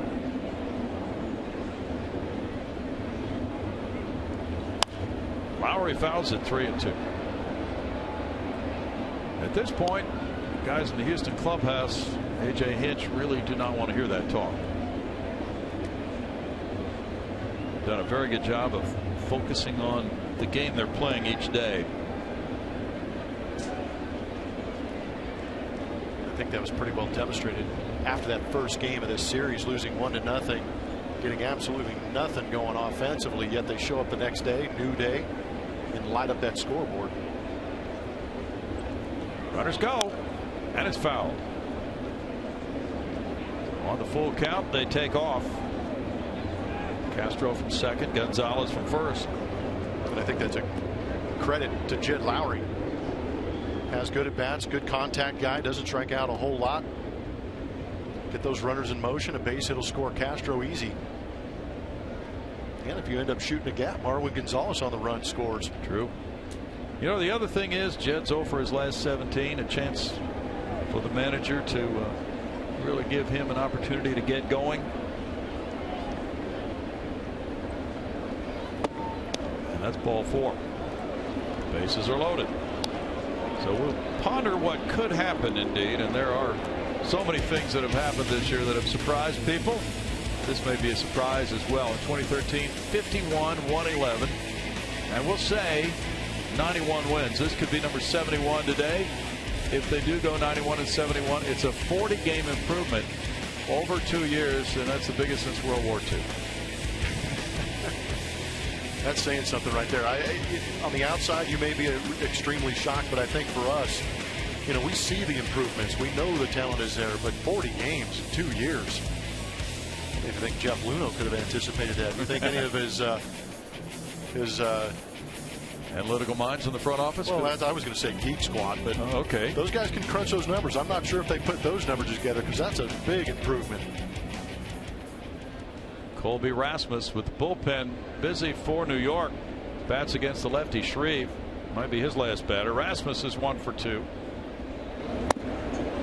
Taking strike one. An excellent chance for the Astros to break this game open, leading 4-0 in the 5th. Well, Rasmus is one of those acquisitions who came in, and he's responded with 17 homers, 46 runs batted in. Good outfield play.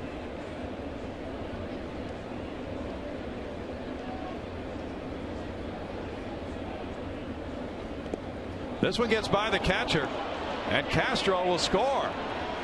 5-0 Houston as Brian McCann fails to stop it. And the Boo Birds are out at Yankee Stadium.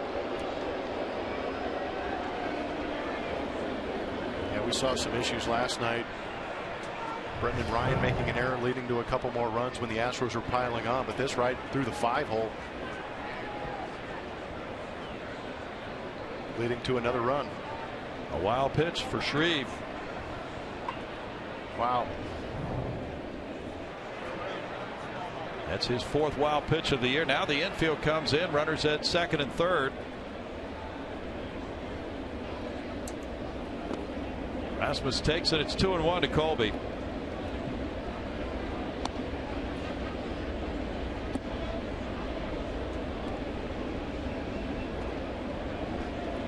Gaddis on deck. 5-7-0 for Houston, 0-4-0 for New York.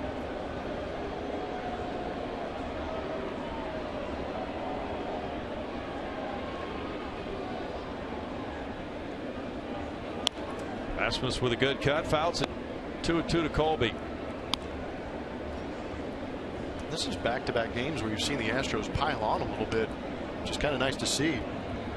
Early in the season, they'd score a lot of runs early, basically shut it down the rest of the way. But for right now, these last 2 games, they have been getting after these pitchers.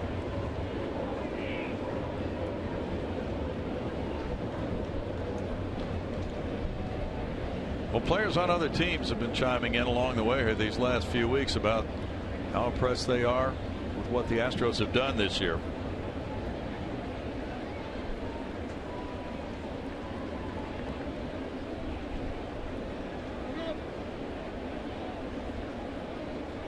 Rasmus steps away with a 2-2 count.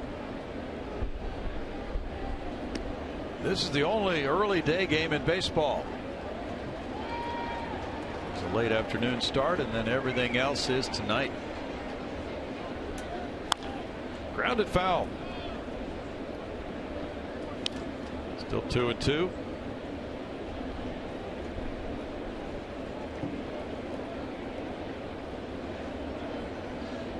The Angels will be at Detroit tonight. Hector Santiago against Justin Verlander in a night game, and the Blue Jays are at Texas. David Price with a 12-4 record for Toronto against Colby Lewis is 14-5 for Texas. Fouled into the seats. Still 2 balls, 2 strikes. In a pennant race, it's nice for the leading team, if it plays the afternoon game, to post that win early. Put the pressure on those guys that play later tonight. Also makes for a better off day on Thursday. Added bonus. Happy flight.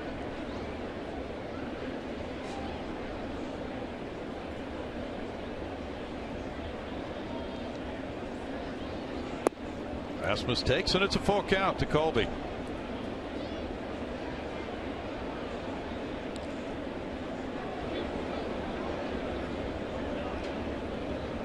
Brian McCann out to talk with his young lefty.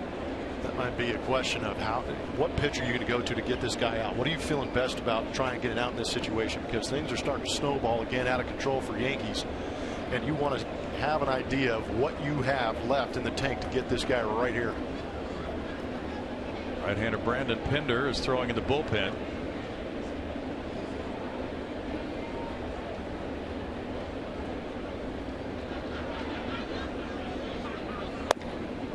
Strike 3 call.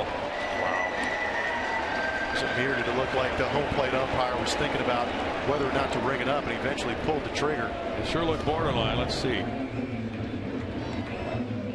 Sam Holbrook behind home plate, and that's twice he's gotten Colby Rasmus on a pitch not over the plate. But that hesitation for me lets me know that Sam Holbrook was contemplating whether or not to call that a ball. That is twice for Colby on pitches outside the box. Evan Gattis is the 9th Astro to bat. Yeah, he's hearing it now. Sam Holbrook from the Astros bench. He pulled off the mask. A.J. Hinch is coming out. And this is what I love from A.J. He's going to go out there and get it, play some interference right here and try and take Sam's attention away from Colby, because having been an ex-player, I am with Colby Rasmus right here. Those are RBIs out there. That's livelihoods of driving in runs, and he did a good job of taking that pitch. That kind of outside the box thinking is not what Colby has in mind.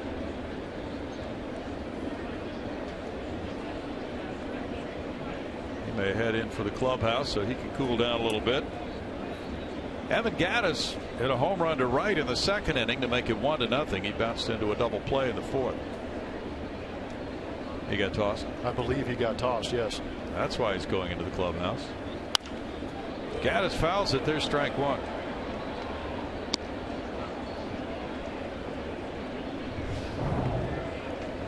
Yep, there it was. It was a short trigger. More often than not, you'll have an umpire that understands that maybe he didn't make the perfect call and will give some latitude to the player, but Sam Holbrook had enough. Chris Carter's being ridden into the lineup in Colby's spot. 1 ball, 1 strike. So it'll be Carter batting cleanup.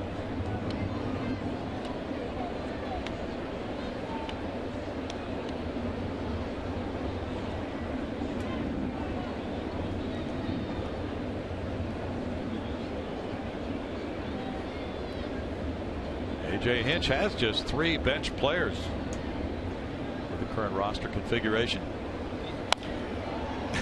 That would make you think he's looking forward to September 1st. Oh, yeah. Bit. You bet. Can't get here too soon, right? Oh, man, just give me some depth. Give me some bodies. Imagine Chris Carter might be the guy going out there to left field. Maybe Marisnik moving over to right.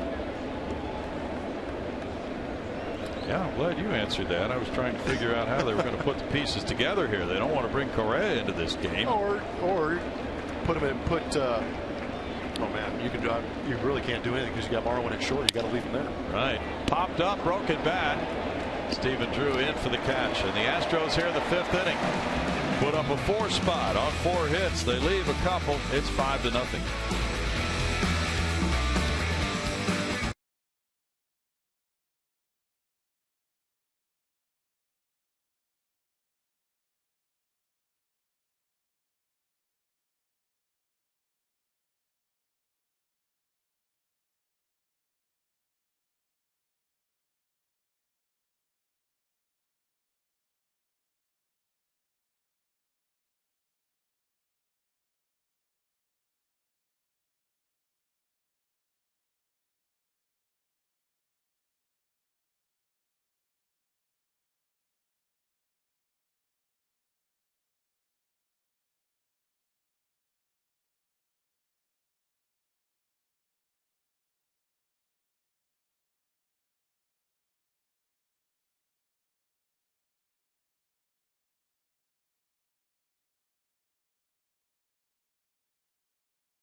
And the Yankee pitchers had to throw 40 pitches in that inning.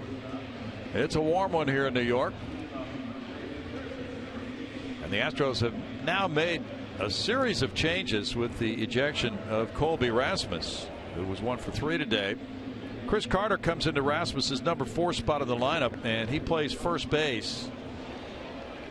And that triggers a series of moves for A.J. Hinch. And we'll get to them as we go along. There's Luis Valbuena. He's now at third base. Chad Lowry's moved to shortstop. We have outfield changes as well. Chris Young fouls it back, strike 1. So it's Lowry at short. And then Marwin Gonzalez moves to left field. Jake Marisnick goes to right field. 5 changes for the Astros. Foul back by Young, and it's 0-2. Marisnick now in right. Pays to have flexible players on the club. Yeah, good athletes all the way around on this Astros roster. That's a good thing. We've seen it a number of times this year too. The ability for a Marisnick to play all 3 outfield positions, or the other guys for that matter. Colby Rasmus on down the line. George Springer could do it. 1 ball, 2 strikes. Coming into the season, the Astros realized that they could make those moves with their players. Curveball struck out Young. 7 strikeouts for Colin McHugh. It's a big league yesterday for the Astros offense for Dallas Keuchel, and he went about his business. I expect the same from Colin McHugh. Good breaking ball right here to get Chris Young. That was a good one. Such an off-speed pitch.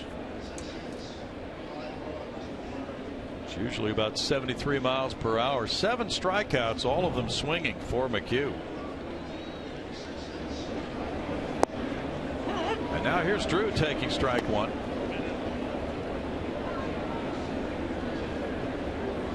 "71 pitches for Pineda, 44 of them were strikes. Going 4 1/3 innings, he allowed 6 hits, 5 runs, walking 1, fanning 3. Fastball hit outside the left field line and into the seats. No balls, 2 strikes to Drew.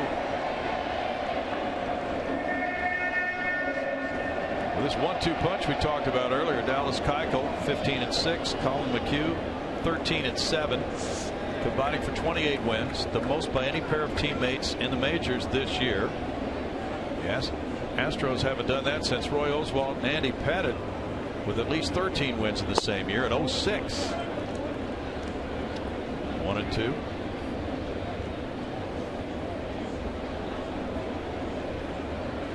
It's just been a string of terrific starts by the Astros pitchers. Going back to game 2 of that Tampa Bay series a week ago last night. 8 straight quality starts. This could be number 9. Line and caught. Valbuena. 2 outs. Valbuena going all Carlos Correa on that line drive. Yeah. He timed that perfectly, didn't he? Sure did. With the shift on. Man, how about the year Stephen Drew's having? Just can't get over that Mendoza line, no matter if he hits the ball hard or not. Yeah, that's what happens when you're under 200. You're right. Great play. You try to go the other way against the shift and somebody robs you. That's the kind of year Drew is having. Baseball's fun.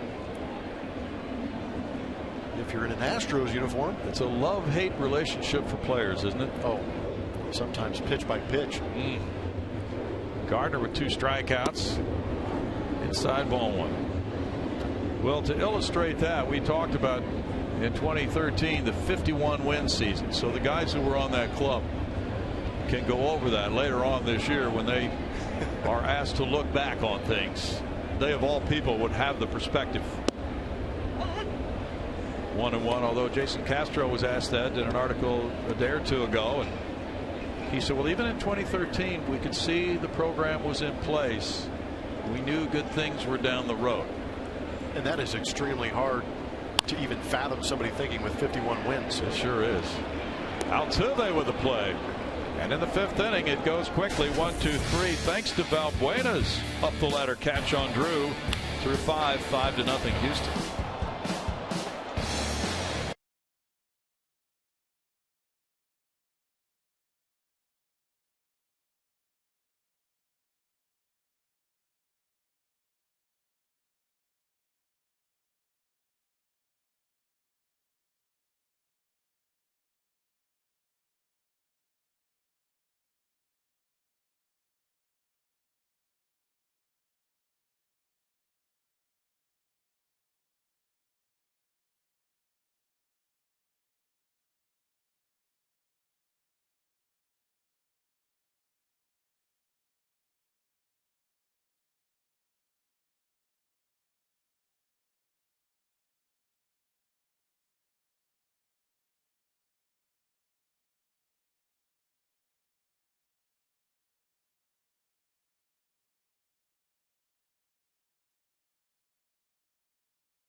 By your local Honda dealer. Your clues were first team All-American, played in the ACC, and he coached with the Houston teammate on 2 different teams. It's Denny Walling. He's a New Jersey native, but he played college ball at Clemson, and then a great pinch hitter. He was Astros teammates with Art Howe, and he'd later coach under Artie in Oakland and with the New York Mets. Guys, did you get this one? No, we did not, Julia, but thanks for giving us the answer. We never get it. Keeping up with your scores up there? No, but we're, what, 10% for the year maybe? Boy, what a great pinch hitter Denny Walling was, though. Mr. Clutch in those playoff games with the Phillies. And he was the guy the Astros wanted. Bill Verdon called him off the bench in those clutch situations, and he delivered. Carlos Gomez now against Brandon Pinder, and he is called for a swing. Strike one to open the 6th inning. Pinder is pitcher number 3 for the Yankees. 26-year-old right-hander from Corona, California. He went to Long Beach State. And Gomez is 1 for 2 in this game. He started the 4-run rally with an infield hit to short.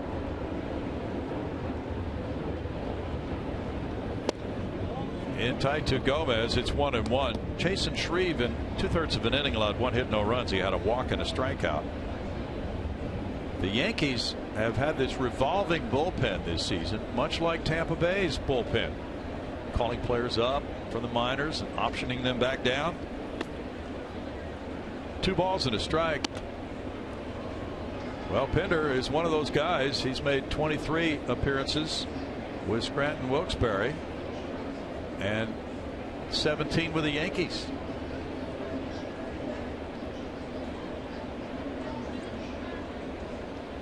Yankees drafted him in the 16th round in 2011. 3 balls and a strike. There's an excellent article in USA Today Sports about what the Yankees have done with their bullpen, written by Joe Lemire today. Well, they have been active. They've had 106 options, recalls, contract selections, and designations for assignment.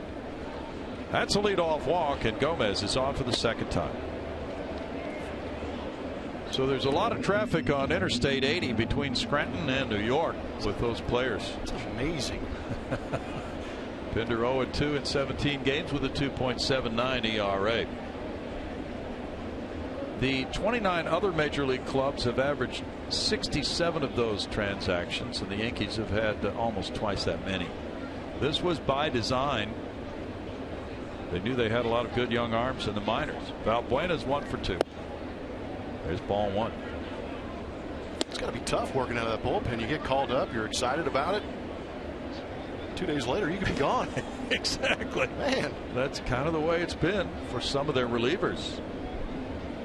You know, we've been looking at these retired uniform numbers for the Yankees. They have 20 retired numbers. So these guys have been recycled this year. 6 different players have worn the number 40 this year. 6 of them. Oh, man. Going to be racking up some Starwood points at hotels. Frequent flyer miles. Throw to first base in the dirt. Gomez gets back. You think they high-five each other through the terminal as they go by? All right, go get him, kid. Yeah. You're it. Hey, you can have my number 40. It's vacant.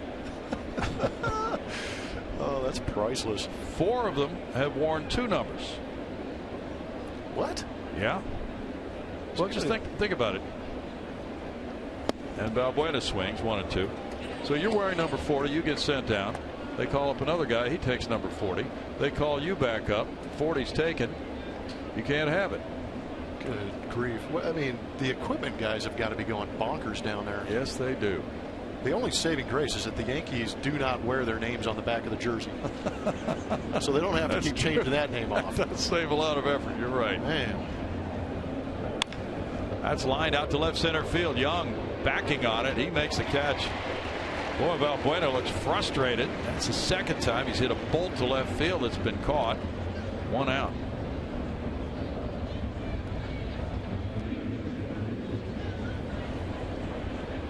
One of those days for Valbuena. Young was talking before the game last night about how much ground the center fielder has to cover in this ballpark. It's .399 to left center. We were talking with some of the guys who've been around New York for a long time. They reminded us that in old Yankee Stadium it was .457 to left center. That is some acreage. Now Marisnick with a bunt RBI single and 2 trips. Gomez started and stopped off first. There's strike 1. And one of the guys was saying that it was estimated that Joe DiMaggio might have lost as many as about 100 home runs had it been more like a conventional distance in left center field. That is a large number to take away. And the throw goes to first. I'd like to see the defensive metrics and spray charts on that, please. Think they could rattle that up? Oh, somebody could call it up for you. You know it's out there. Oh, that is so true. 5 runs on 7 hits for the Astros. They got 4 runs on 4 hits, all singles in the 5th inning. That's a rare inning for them this year, as we were discussing. But then we got a note on it. The last time the Astros scored 3 runs or more in an inning without an extra base hit was the 6th inning, July 19th, against the Rangers, when they got 3 without an extra base hit. Marisnick's bunt was a big part of that. It drove in a run. It kept the inning churning. There was nobody out. He fouls it back. 0-2. A guy who runs like Jake can really be assisted by the ability to bunt. It's all about getting on base with his speed. Yeah, he's a pretty unique player, because you look at him and you meet him, and he's a sizable human being, but he can flat fly. Gomez takes off. Here's a throw from McCann. Gomez gets his revenge. He steals a base on McCann.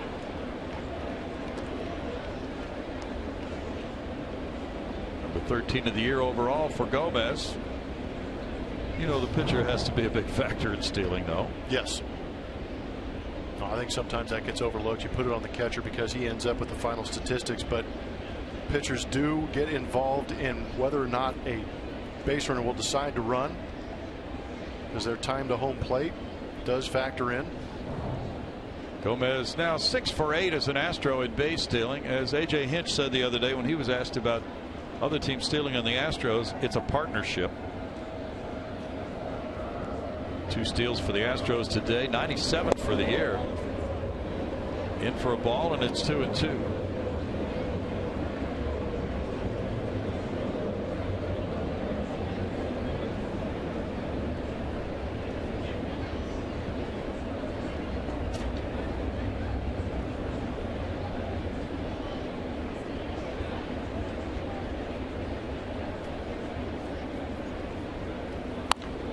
Popped up and out of play.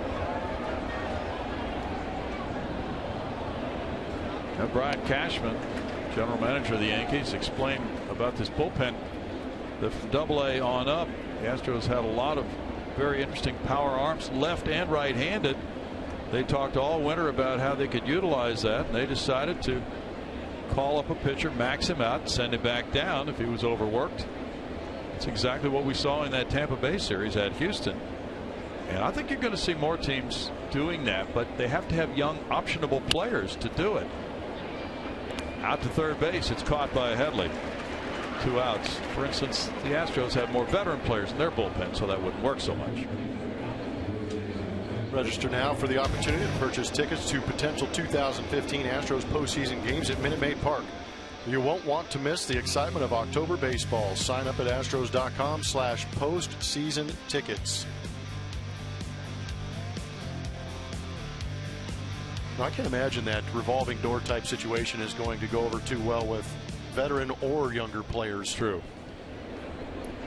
I understand their thought process, but at the same time, it's a lot to ask of those young players to just bite the bullet and go down to the minor leagues, recuperate a little bit before being called back up.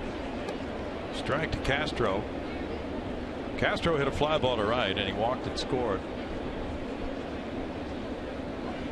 I think with all the analytical folks in the front office, they're looking to squeeze out a few more innings here and there. Quality work from the bullpen by changing up on the players. Well, I know in Tampa Bay's case, it's a matter of their analytics saying that they don't want their starting pitchers to face a lineup more than 2 times.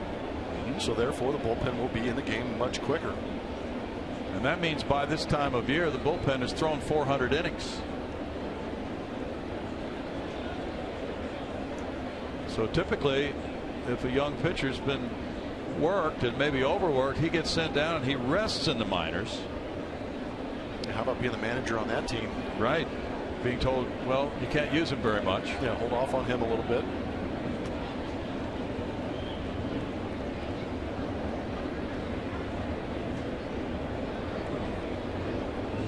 Yankees have had 11 different rookie pitchers who have been in their bullpen during the course of this season. And this is so unlike previous years' Yankees teams, because they really didn't make those big stretch drive acquisitions they've made in the past. Instead, they held on to their top prospects, and they're helping them now. Like Greg Bird at first base, Luis Severino's in their starting rotation, and he is a good-looking young pitcher. Yeah, he is, and I think that's a good trend. Get that homegrown talent. I wonder where they got that idea from. Swing and a miss. Castro's down on strikes to end the Astros 6th inning. No runs, no hits, and a man left. 5-0 Houston.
Let's see what we got. I haven't seen these yet. This will be a surprise. His favorite movie, Finding Nemo.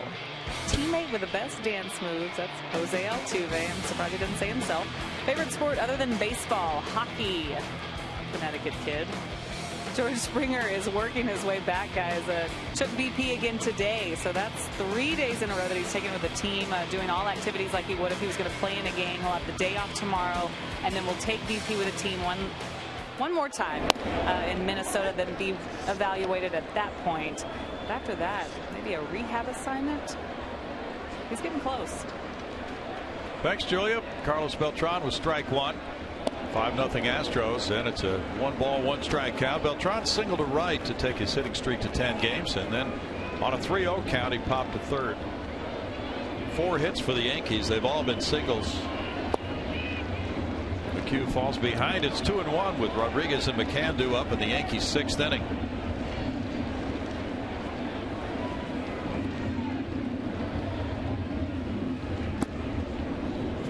Now it's 3 balls and a strike to Beltran.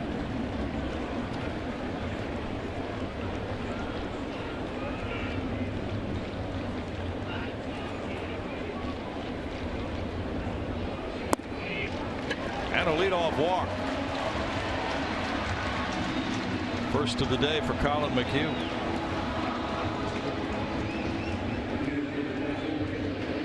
So George Springer is getting close. Looking good in batting practice.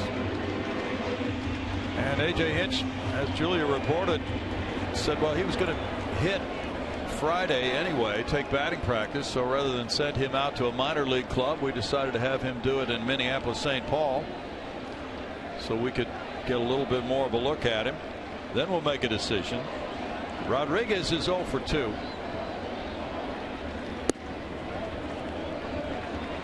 He looks at ball one. Lowry made a good play to get him, leaving his feet back in the 3rd inning.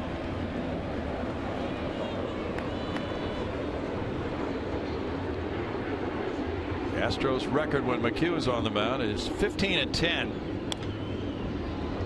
Foul back. It's a 1-ball, 1-strike count. From August 28, 2014 through May 7th of this year, the Astros won a club record 11 straight starts from Colin McHugh.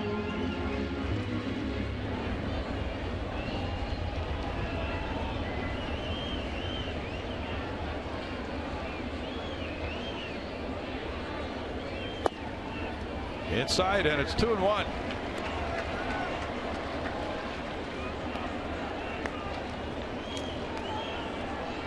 McHugh was drafted by the New York Mets in the 18th round in 08. Won 11 and lost 9 last year with a 2.73 ERA. Foul back by A-Rod. It's 2-2.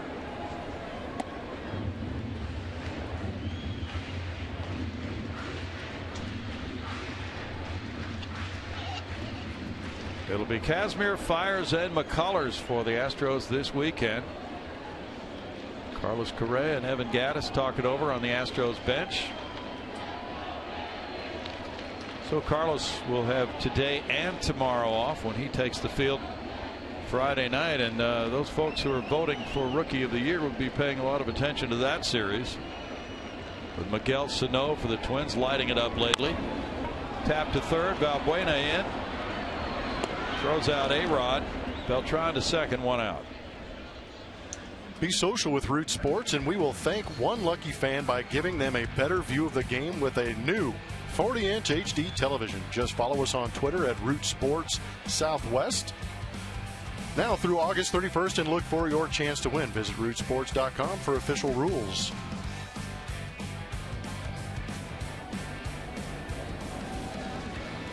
You know, Mike Stanton's going to be registering for that. Oh, yeah. Mike's all over that. He loves him some TV. He's not eligible. Oh, he's going to be mad about that. Brian McCann's 0 for 2. It's ball 1 to McCann. Well, there's a member of Team Correa probably showed up wanting to see him. Didn't get a chance. It's all right. You got the next 20 years to watch him. 1 ball, 1 strike. Well, AJ was talking about that during his media session today. These players don't want days off, so it's up to the manager to try to make sure they're rested from time to time. Well, the way the game ended last night with him stretching out on a ball thrown by Chris Carter, you kind of, the initial knee-jerk reaction is to be, oh my gosh, is he okay? But apparently he's doing just fine. AJ doing a good job of giving these guys days off, because you got to remember, Carlos Correa was hurt last year, didn't finish the season with his respective club, and now he's in a pennant chase where he's going to have to play into September, which he's never done. Even at 20, 21 years old, you got to stay fresh. This one gets by Castro. Beltran at third base. I'm not sure if that was a cross up or what the reason was, but he'll go out. Pitch before was a little curious with how Castro caught it. This one was just a complete whiff. Not the kind of whiff you want to see. Rule of pass ball. Was waiting for something to move, and it never did.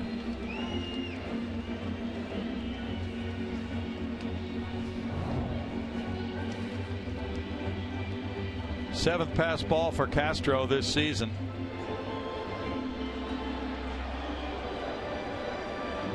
Chase Headley's on deck. The Athletics are in Seattle in the other afternoon game. Chris Bassett will go against Felix Hernandez in Seattle. In the air and behind second base. Here's Lowry going for it. Making the catch, 2 outs. Chase Headley comes up now. Well, for the sake of numbers, that is a great pitch from Colin McHugh to get the pop up in the infield, keeping that runner at third base.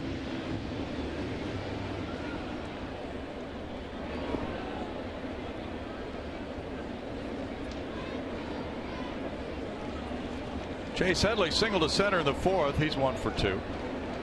Dallas Keuchel went 7 last night. Vince Velasquez the final 2 in the 15-1 win for Houston. Scott Feldman had 8 shutout frames here Monday night. That's strike 1. So the bullpen should be in pretty good shape come Friday night, unless something strange happens here. Strange things sometimes happen in baseball games, Plummer. That they do. Mets and Phillies will play tonight in Philadelphia. Bartolo Colon against Jared Eichhoff.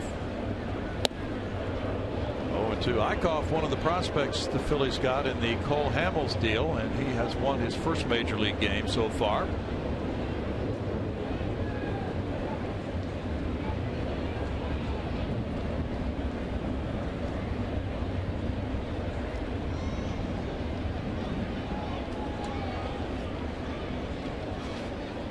Looking at the other divisions, St. Louis leads Pittsburgh by 4.5. That ties the Astros margin over Texas right now. Mets lead Washington by 5.5 games. And of course, Kansas City has the biggest lead in any division, 13 games over Minnesota. 1-2 to Headley. The Astros have not had this big a lead, 4.5 games, this late in a season since September 25th, 2001. They led St. Louis by 4.5. And yet St. Louis came back to tie them. And the Astros won the division based on a better head-to-head record against the Cardinals. I was reading something about that 2001 season, and I think it might have been the following season. They put up a banner. They did. It said they were the 2001 Central Division champs. Not right, but they did it. They had the same record as the Astros, but the Astros were declared division champions based on winning head-to-head play. Huh. I wonder how Lance handled that. He called the press box, struck him out, and McHugh gets number 8 after 6. 5-0 Astros.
Wednesday, September 2nd, when the Astros take on the Mariners. For more information, visit astros.com/$dogs or call 1-877-9-ASTROS.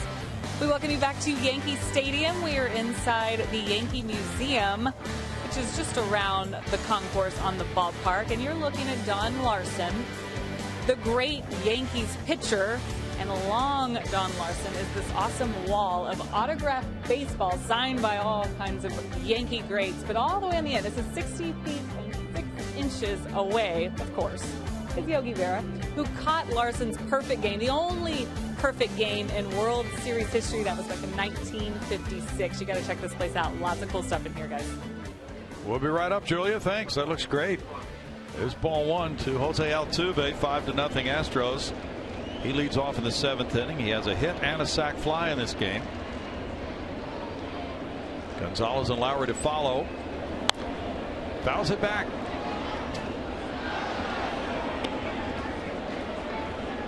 One ball, one strike as Pinder works to Altuve.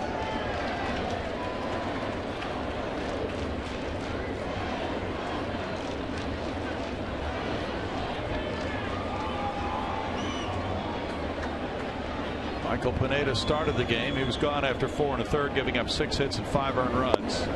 Altuve moves back. 2 balls, 1 strike.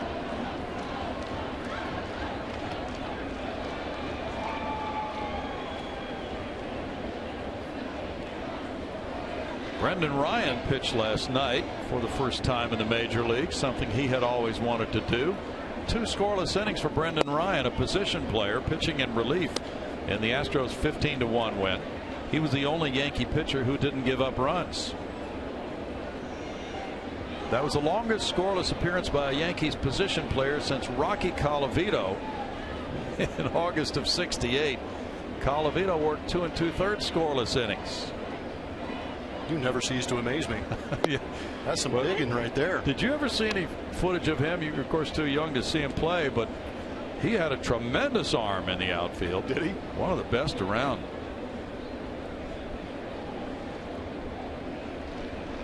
And then there's Jose Canseco. Oof.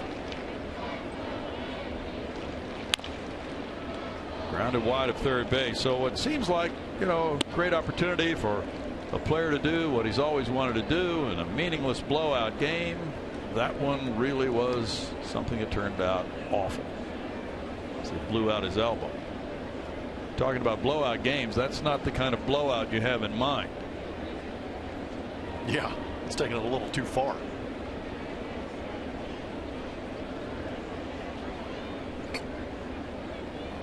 Altuve to shortstop. Gregorius. He is really good. 1 out. This moment in history is brought to you by M.D. Anderson. 8 years ago today, Houston celebrates the storied career of Jeff Bagwell in an emotional pregame ceremony where his number 5 is retired.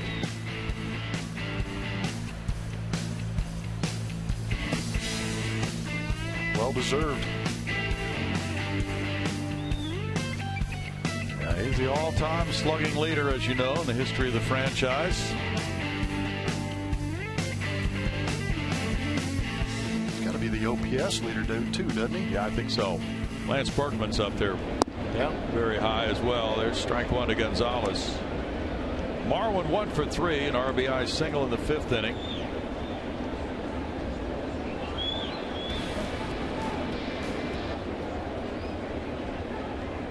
Batting right-handed in the 5th against the lefty Chasen Shreve.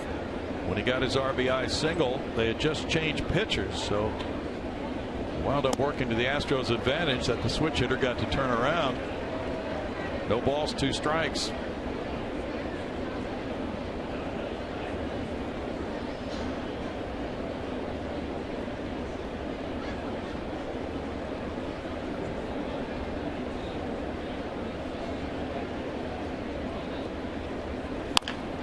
Roll to the right side.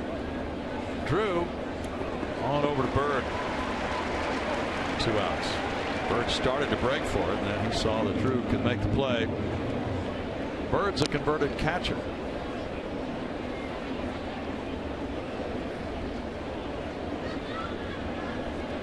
With 2 outs, it's Lowry. Lowry has grounded out twice and walked.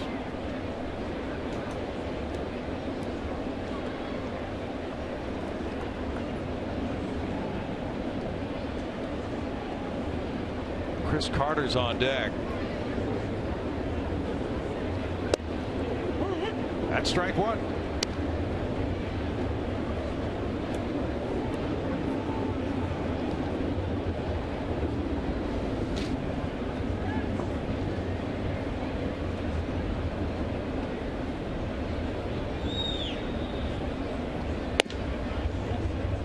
It's 1-1.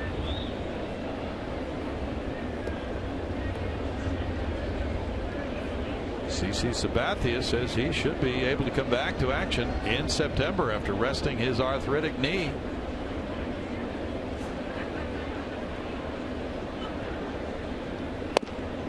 Sounded as if he might be finished for the year, and maybe more than that.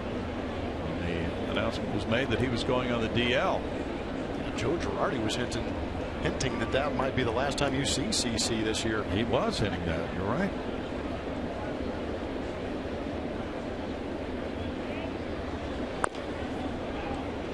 Foul ball makes it 2-2. Would you give the Blue Jays the edge in the AL East race? Yes. I just think their offense is overpowering and their pitching has really been good. You hear about their starting pitching, but when we saw the Toronto Blue Jays, I thought their bullpen had some electric arms coming out of there too.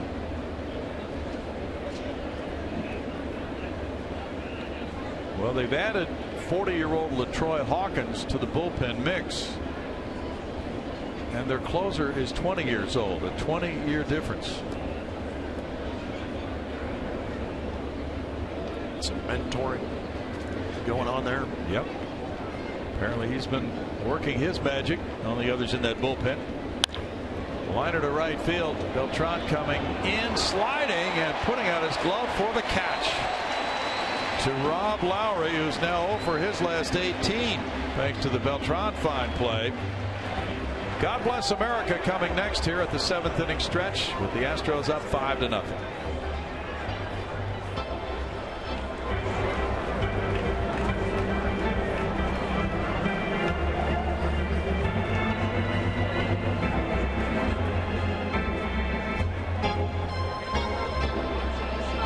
Ladies and gentlemen, would you please rise and remove your caps? And please direct your attention to the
presented by Southwest Airlines. Book your low fare now at southwest.com.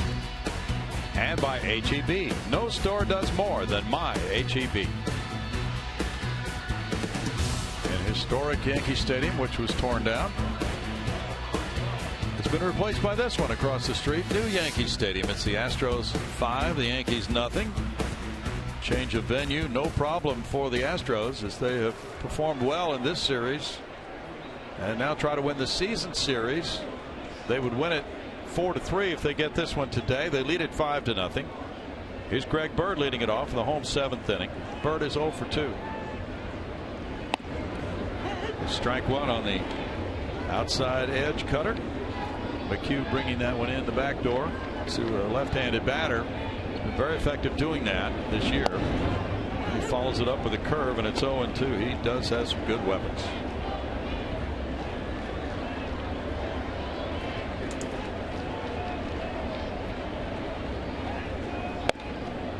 It's a 1-ball, 2-strike count. Looking at possible playoff matchups, since Kansas City is 7 games better than AL East leading Toronto right now. It's looking very good for the Royals to be the top seeded team in the American League. 2 balls, 2 strikes. And there's Tony Sipp for the Astros. The Yankees have Adam Warren, a right-hander, in their bullpen. Tony might be just getting in work with the off day coming tomorrow. 3 balls, 2 strikes. That's not uncommon. There's Adam Warren. That in this case, A.J. Hinch and the pitching coach Brent Strom might decide we're past that point of the game where we plan to use Tony Sipp. So if he wants to get in some throwing with the off day coming tomorrow, tell him he can throw. Sometimes that's the case. Bird takes a leadoff walk. That's 2 leadoff walks in 2 innings for McHugh. He's given up just 4 singles. Gregorius singled in the 2nd inning. He's 1 for 2. So if Kansas City continues to have the best record in the American League, then the Royals would play the winner of the 1-game wild card playoff. And that would leave the AL East and AL West winners to play each other if it worked out that way. So this may not be the last game of the year between these 2 clubs. Gregorius takes strike 1. Yeah, that would be interesting. McHugh is at 100 pitches now for his 5th consecutive start. 104 so far for Colin. The Yankees, though, are 9-6 against first-place teams outside their division. Fly ball deep to right field. That's going to reach the seats. 2-run homer for Gregorius.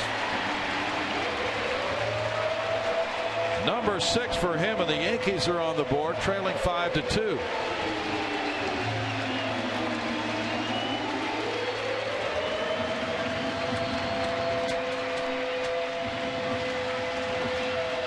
That swing will definitely spice things up a little bit here in New York. Now only a 3-run lead.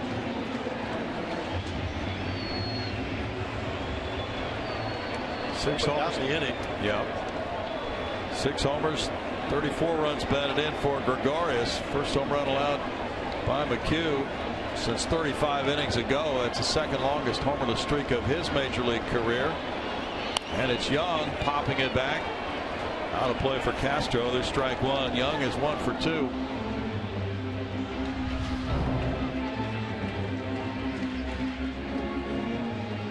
You hang it, they'll bang it. Especially here at Yankee Stadium. Prodigious shot from Gregorius.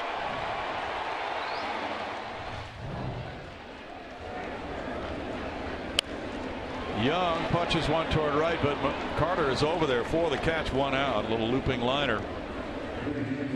Carter's able to get over with the shift on. Young's 1 for 3. Now A.J. Hinch, no, he wanted to get Tony Sipp ready to come into this game, and that's going to be the move right now. Lefty hitting Drew, and then Gardner, another left-handed hitter, scheduled up. That's it for Colin McHugh. After 6 1/3 today, he leaves with a 5-2 lead. More in a moment.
Force is arriving in Houston on September 6th as Minute Maid Park transforms into the world of Star Wars. Come dressed as your favorite character and watch as the Astros take on the Twins at 1:10 p.m. All fans with a Star Wars ticket will receive an Orbit One Kenobi. I hope I said that right. Yeah, that was right. Bobblehead. For more information, visit astros.com/Star Wars or call 1-877-9-ASTROS. Orbit One Kenobi. I want one of those. Oh, my old friend Chewie. To you. Blummer, he was giving you a special message right there.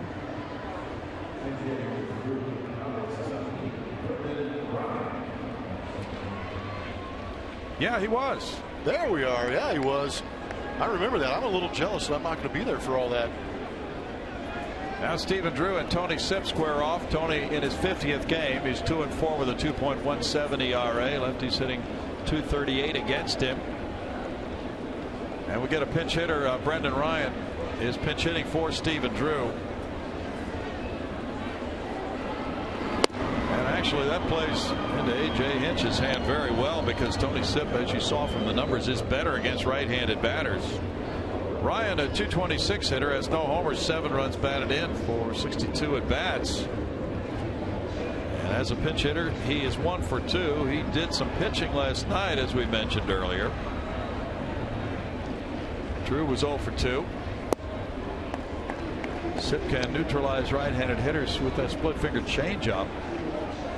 It's 1-1. Colin McHugh threw 107 pitches, 66 of them strikes. He went 6 1/3 innings, allowing 5 hits, 2 runs, walking 2, fanning 8. That drove up his pitch count to 107.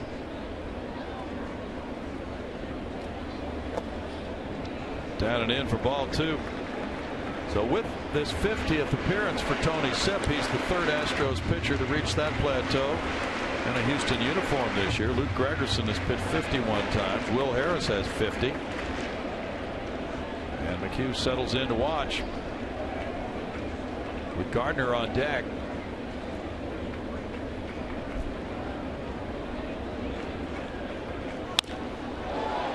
Ryan to left field. Marwin Gonzalez reaching. Good play by Marwin Gonzalez in left field. He's moved from shortstop to the outfield, and he made a terrific catch.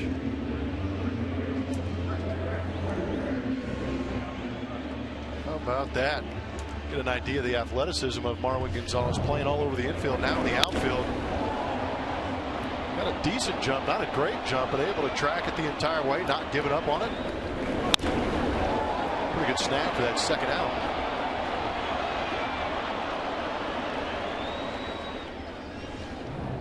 Will Harris is working in the Houston pen now as Gardner comes up. Gardner's 0 for 3.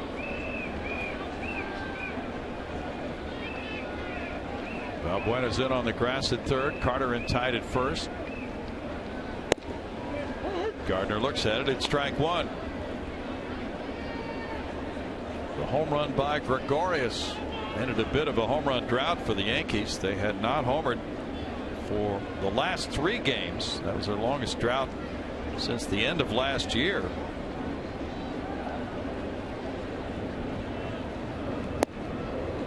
In for a strike, and it's 0-2.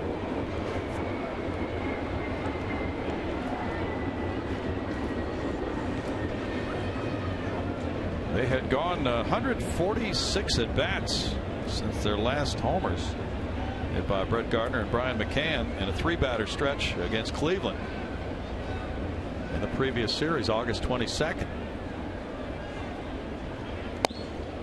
Sipp delivers, and Gardner looks at strike 3. That's the 7th inning for the Yankees. They get 2 runs on 1 hit. It's 5-2 Houston after 7.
these great catches from the year. Which one's your favorite? George Springer back on April 12th against the Rangers. That saved the game there. And Jake Marisnick on Taos Hill and Carlos Gomez.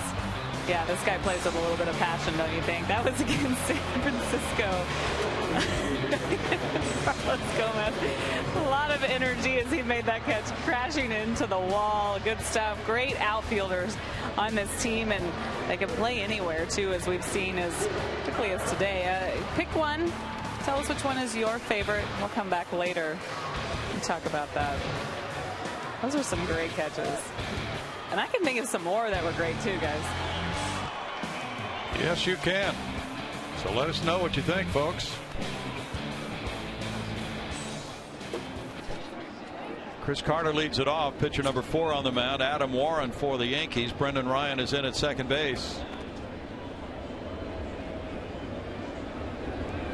5-2, the Astros lead it. Carter at 180 has 17 homers, 49 runs batted in, and 339 at bats. Warren delivers ball 1 to him. Brandon Pinder in 2 innings allowed no hits, no runs, had a walk and a strikeout. Carter came in as a series of moves were made, with Rasmus having been tossed from the game by home plate umpire Sam Holbrook. Warren deals, and it's a 1-ball 1-strike count. The paid attendance is 37,259. Yankees had been averaging 40,783 before this game.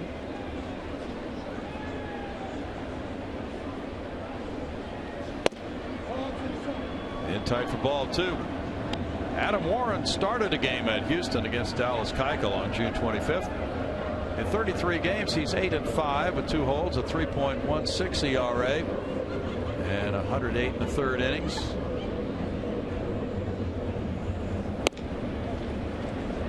That's a strike, and it's 2-2. Warren was sent to the bullpen because the innings were piling up for him, and the Yankees didn't want to overload him. He just turned 28 years old yesterday. In that game in Houston, he was the loser. He went 5 2/3 innings, giving up 2 earned runs. He strikes out Carter.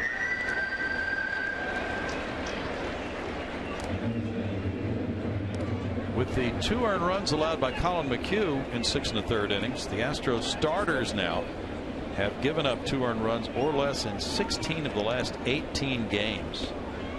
They've had 9 straight quality starts. Evan Gattis ripped a homer in the 2nd. He's 1 for 3. They are really riding this starting pitching.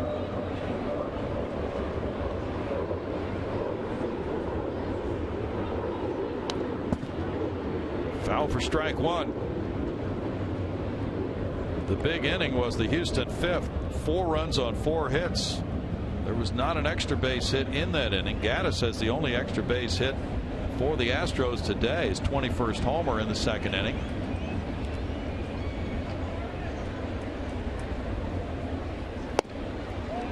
That moves him back, and it's 1-1. Guys are exhausted. 15 runs scored last night, 8 extra base hits, and they had to turn around and play a day game after that. All right, it's a lot to ask.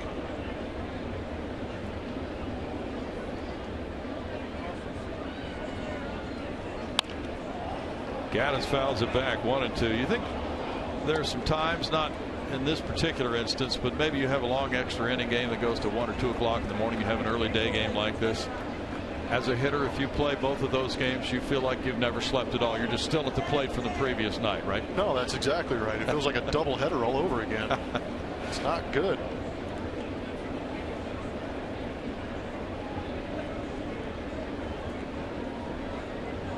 There's sometimes almost be better just to play back-to-back games instead of having that little tease of a couple hours sleep. True. 2-2. Hey, got some good news for you, Blummer. Bring it. Minnesota Twins are playing at home tonight. Nice. You gonna go catch the game? Probably not. But it might be on TV. Oh, I appreciate the fact you answered so quickly. Inside for a ball, 3-2. 6 games coming up for the Astros with the Twins.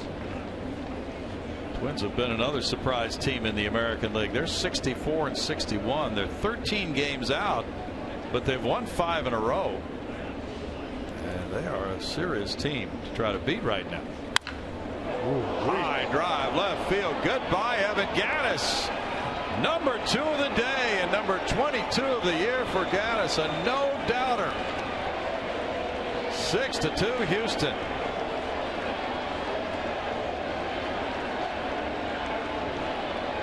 That's impressive. Ball was killed. That ties his major league high. He hit 22 last year for the Atlanta Braves.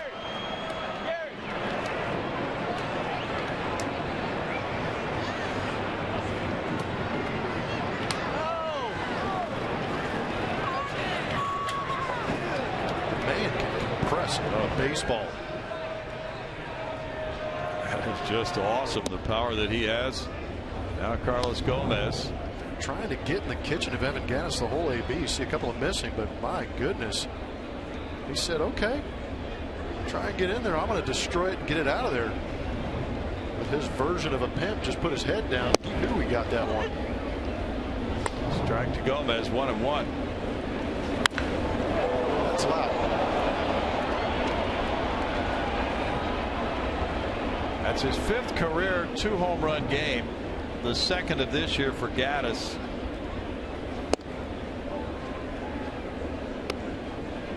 2 balls and a strike now.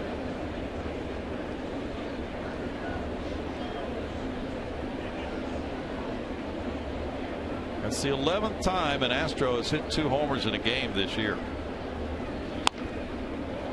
Colby Rasmus, the most recent to do it against Detroit 10 days ago at Minute Maid Park. Home runs are coming in bunches. That's number 174 for the Astros this season. They have now matched their 5th highest home run total in Astros history. The 2006 team also had 174.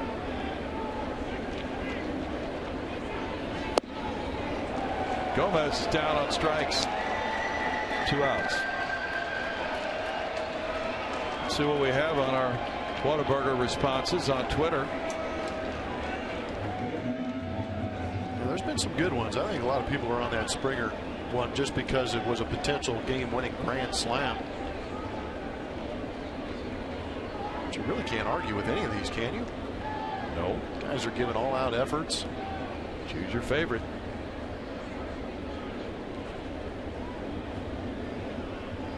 Luis Valbuena takes ball 1. Valbuena's 1 for 3. The Astros now have 8 hits, and they lead it by 4 after the Yankees got a long ball from Gregorius to cut it to 3.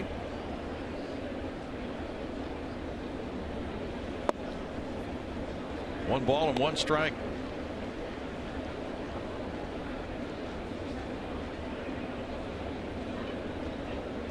That was a massive home run by Gattis. Yeah, there was some sign of hope for these Yankee fans, and that home run by Gattis quieted them in a hurry. Liner to left. This time Valbuena gets one in for a hit. Twice he's lined out to left. This time he hit it sharply in front of Young. Valbuena is 2 for 4, and each time he's hit the ball to the left of second base today. No, I think there's a definite emphasis on Luis Valbuena's approach to go the other way, and he is executing it to perfection. That's what you got to do. You got to get your knocks going the other way. Sometimes the pitchers aren't going to give you those pitches every pitch to try and hit out. You get around some of those pitches on the outside corner. Start getting that average up, and then you can pick your pitch to unleash the fury on. Marisnik takes, and there's ball 1 to Jake. Jake's 1 for 3. An RBI bunt single in the 5th inning, a very important hit in this game. At the time it was 1-0 Houston. Runners at 1st and 3rd and nobody out.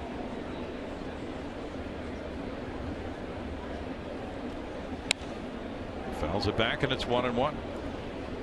It's a good job by the Astros to answer too after giving up the 2 runs in the bottom of the 7th. Tack on a run. So at what point do the players try to shut out reality here and finish the job, knowing that the media keeps asking him, well, wouldn't this be the most remarkable thing you've ever been a part of as a team? That kind of thing. It's got to get difficult the closer you get to the end to actually finishing the dream and making it a reality. How do you block all that out? These days, I don't know. With the amount of social media out there, the attention from the media alone is enough. And these guys are getting a taste of it here in New York too, with the media attention. Going to a big market like this with that first place tag on you. The Yankees had that first place tag when they came in here, so the media was ramped up a little bit. A lot of people asking questions. Got the Carlos Gomez situation, so everybody's going to be looking at that, trying to pick you apart. But they're just, and they'll keep needling you. They'll keep asking the questions, trying to get you to say something that'll be fuel to the fire for somebody else in another clubhouse. But it's real tough to try and ignore that. You just try and be diplomatic about it, give those cliche answers, and go about your business on a daily basis, because that is the one time during the day where you don't have to worry about answering those questions, is when you're in between those white lines. Just go about your business. Nobody can touch you. Just you and those 24 other guys. Buena takes off. It's a strikeout. And the Gaddis home run, his second of the game, makes it 6-2. Houston, enjoy the ride on this one.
Presented by Southwest Airlines. Book your low fare now at southwest.com. And by Jack in the Box. For a limited time, try the new Portobello Mushroom Buttery Jack with melted garlic herb butter.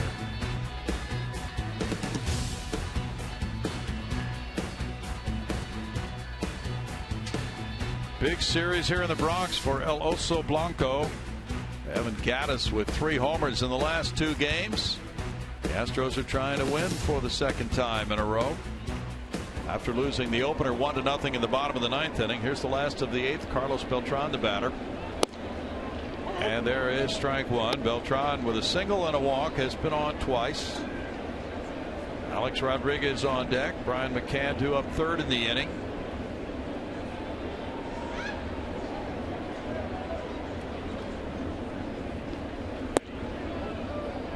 Tony Sipp throws, and it's a ball to even the count at 1-1.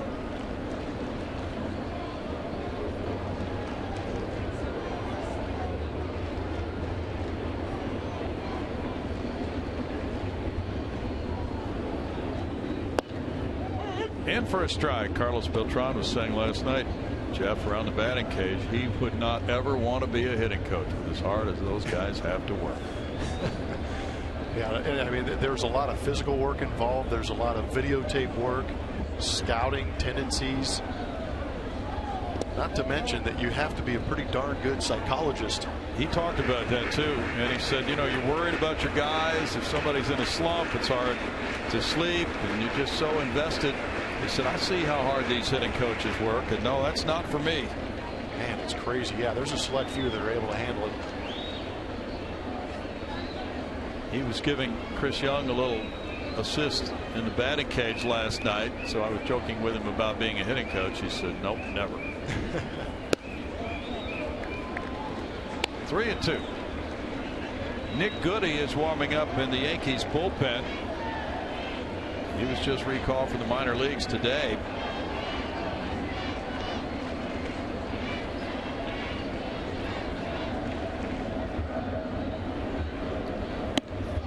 That's a leadoff walk. Oddly, the third leadoff walk in the last 3 innings, and that'll do it for Tony Sipp.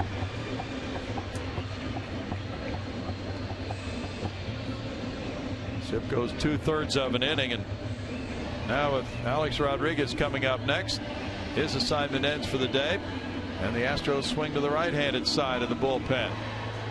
Pat Neshek coming in. 6-2 Houston. Back in a moment.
Day off tomorrow. We're going to take a look at Friday night's pitching matchup. Brought to you by Chevron. They want you to care for your car. Scott Kazmir will be going that first game in Minnesota, putting up good numbers. Another one of those ERA leaders. Going up against Kyle Gibson for the Minnesota Twins. And that will be a nice series matchup between two young teams playing good baseball. But if the Astros can pull off a series win here, that'd be nice to have that Minnesota series start off with a guy like Scott Kazmir. Alex Rodriguez and Pat Neshek squaring off here in a 6-2 ball game. There's strike one for Neshek. Rodriguez is 0 for 3. Add Neshek to the list of the Houston relievers who have pitched 50 games or more this season. This is his 54th appearance. 3-3 with a 3.18 ERA. McCann's on deck. Rodriguez swings, and quickly it's 0-2 for the veteran Neshek. Pat in 45 1/3 innings, totaling those numbers. 27 holds, tied for third in the majors.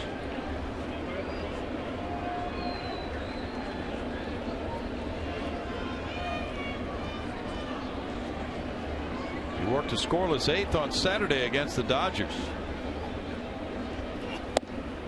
Rodriguez swung at it and he struck out. It's 10 strikeouts for the Astros pitching staff today. That did not look comfortable at all for A-Rod. No, that whole at bat didn't look comfortable, did it, for him? He was not picking the ball up out of Neshek's hand at all. Neshek has inherited 20 base runners. Only one has scored. He's the club leader in appearances. Brian McCann 0 for 3. Ball 1 to him. The bullpen has had a bit of a break lately. Monday night, Feldman went 8 shutout innings. Oliver Perez and Chad Qualls both threw just a few pitches. The Yankees won at 1-0. Last night, Vince Velasquez was the only reliever to work. 1 ball, 1 strike. Day off coming tomorrow. So Luke Gregerson's getting a break. He had been pitching quite a bit. His last outing was Sunday. Infield has shifted around on McCann. Headley on deck. Foul tip makes it 1-2.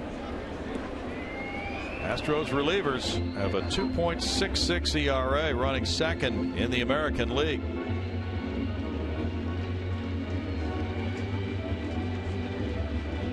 It's tough too. You want to give those guys in the bullpen a break, but at the same time you've got to balance the fact you don't want them to lose their sharpness either.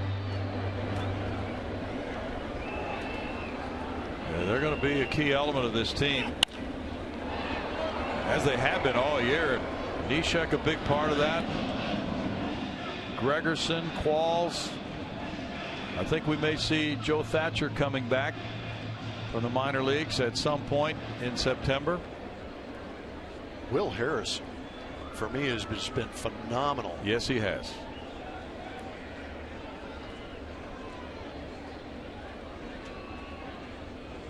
Very important part of that scheme in the bullpen. 2 balls, 2 strikes. In fact, mentioning Will Harris, he was claimed on waivers, as was Colin McHugh. Boy, scouting department doing a pretty good job with those two. Yeah, without those 2 waiver claims. Oh man, what happens with this club this year? Yeah. Well, Colin McHugh potentially on the hook for his 21st win since August 1st of last year. It's pretty incredible. Popped up. Shift is on. Who's going to get it? Castro with the catch. 2 outs. Left side of the infield was out of that play. Valbuena was the only one there, and he was a long way from home plate. Yeah, it didn't look like Chris Carter had any intention of trying to get that ball. That was a great play by Castro. He had to take charge because Carter wasn't doing that. Looks like it's a pretty high sky day out there. Headley is 1 for 3.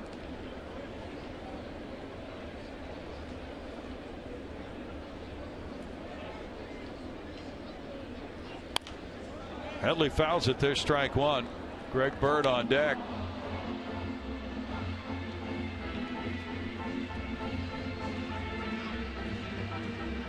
King Felix Hernandez is shooting for his 15th win this afternoon for Seattle. Here's that Castro play. That might have been a home run in an elevator shaft. Castro taking the initiative. It's good to see. Outside for Neshek. It's a 1-1 count. King Felix has been backed by a 4-run Seattle first inning. And the Mariners lead the Athletics 4-1 in the top of the second now, as Felix makes another shot at win number 15 of the year. Billy Burns has a homer for Oakland in the first inning off Felix. The Astros torched him in that big first inning earlier this year.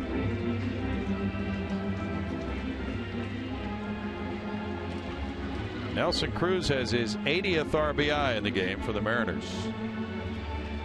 He had put up a strong year.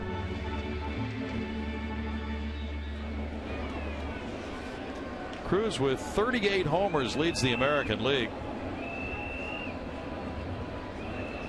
Josh Donaldson leads in runs batted in with 100. 2 balls, 2 strikes to Headley. Well, those are big seasons. Yeah. I saw an interesting article written by Jeff Passan, I believe, arguing about the validity of the RBI number. No. Saying that Josh Donaldson, in comparison to a guy like Mike Trout, has had 33, at the time I read this article, had 33 more plate appearances with runners in scoring position. Therefore, more RBIs. Sure. because their batting averages are eerily similar with runners in scoring position. Just Josh Donaldson's had more opportunities. So much more difficult now for the voters on the MVP award because they have so many advanced metrics that they can delve into compared to the writers who voted for those awards, let's say 40 years ago.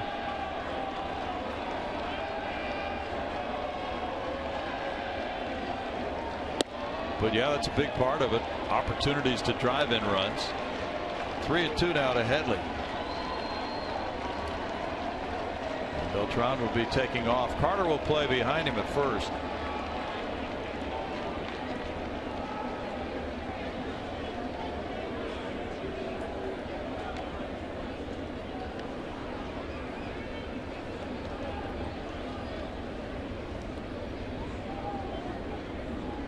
With a runner going, there's ball 4. Now the Yankees have runners at first and second with 2 outs for Greg Bird. Down by 4.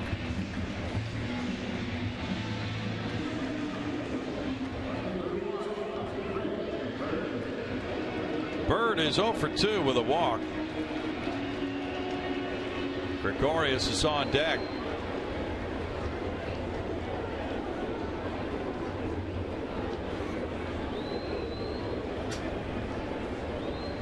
The Astros record when they lead after 7 innings is 55-3.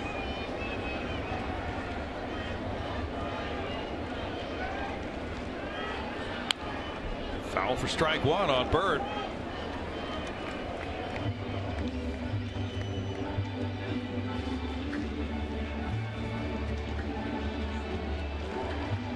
Yankees have hit 165 homers. 9 fewer than the Astros.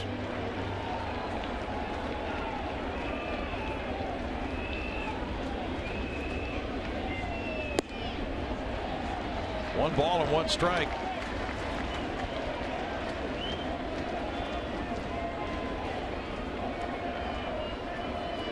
Bird hit .301 at AAA Scranton. In 34 games he had 6 homers. Drove in 23.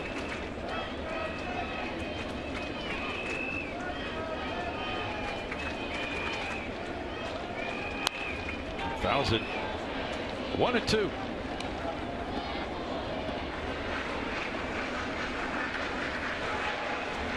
Prior to Tuesday night, the Astros had gone 9-4 with an average scoring of 2.7 runs per game. They got the 4-run 5th today to go up 5-0. Then the Yankees got a 2-run shot from Gregorius in the 7th, and now they threaten in the 8th.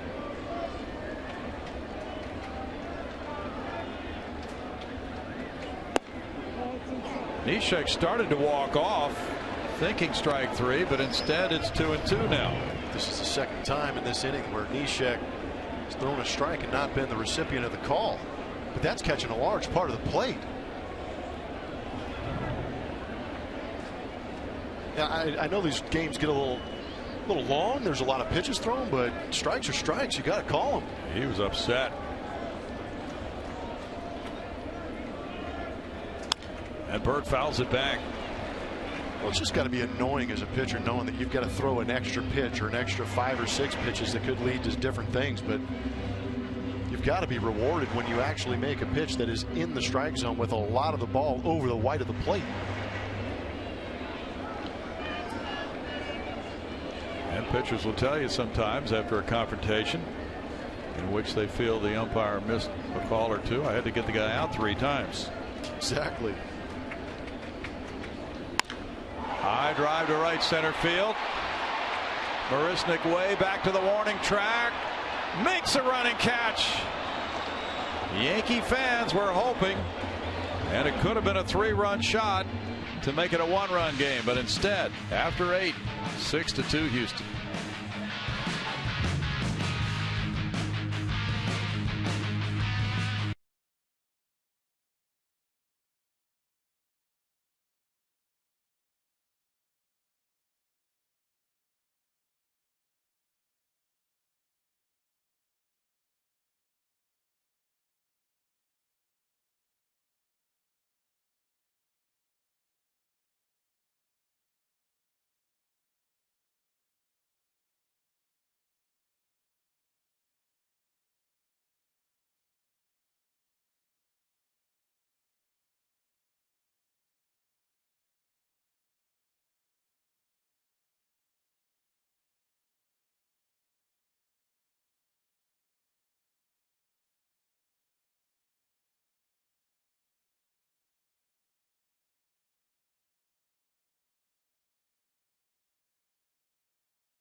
walks, and then with Bird at the plate, he worked the count and hit a deep drive.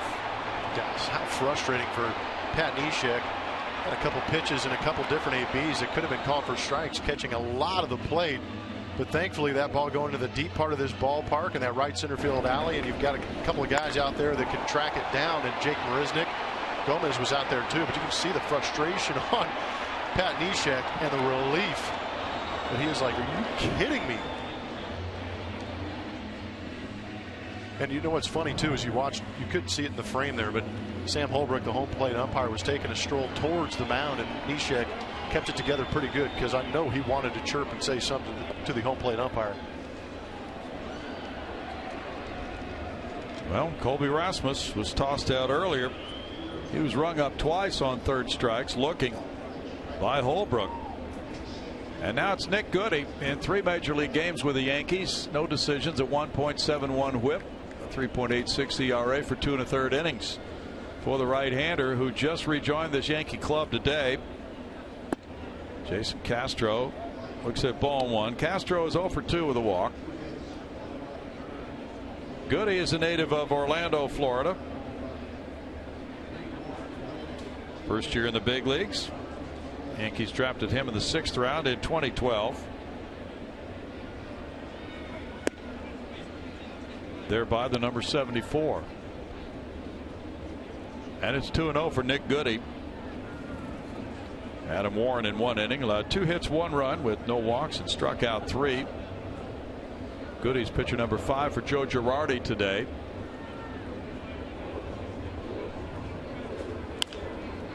In the air, foul. 2 balls and a strike to Jason Castro.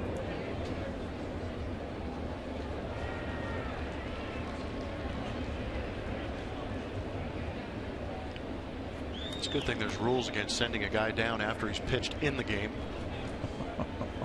Or else I'm sure the Yankees would try and pull that off.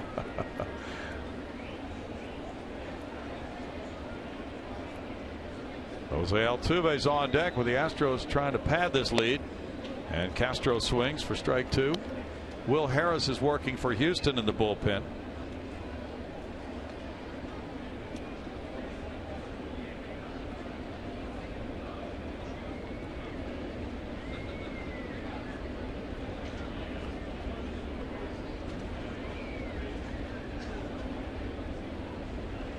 Goody's now 24 years old.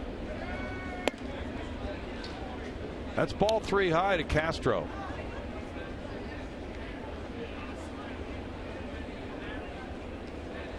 Goody went to LSU, as did Will Harris, who's warming up for the Astros. Could have a Bayou Bengal matchup here. That's pulled, and a fair ball past a diving first baseman Bird. It kicks out to Beltran, and here is a double for Jason Castro leading off the 9th inning. That's his 18th 2-base hit of the year. Swinging the bat pretty good. Had a walk earlier in the game. Had himself 3 knocks last night. Good job of pulling the hands and sneaking this one inside that first base line. 10 hits for the Astros.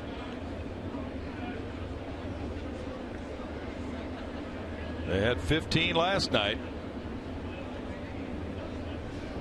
Castro's in scoring position for Jose Altuve. Altuve 1 for 3 with a sac fly. And bunting it foul. There's strike 1. Huh. Altuve's got some pretty good numbers with runners in scoring position. I'm not sure why he's squared around right there, other than to maybe lay down a bunt, pump that average up a little bit.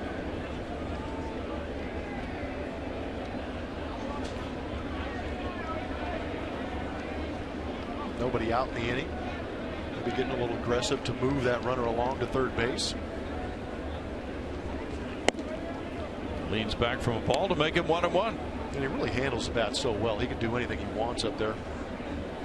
The Astros 2 for 8 with men in scoring position. The Yankees 0 for 6. Altuve 337 for the year with men in scoring position. Marwin Gonzalez will follow him.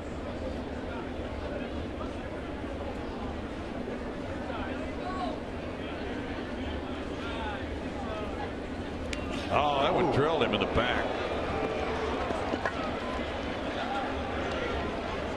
Yeah, that one got away. There's no reason to hit a Jose Altuve in this series. No reason to hit Jose Altuve at all. One of the nicer guys in all the game.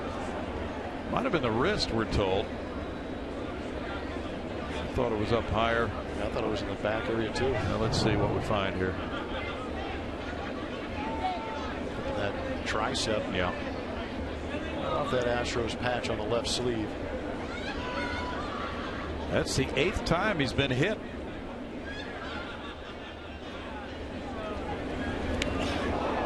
God, that hurts. It's a difficult way to get on base.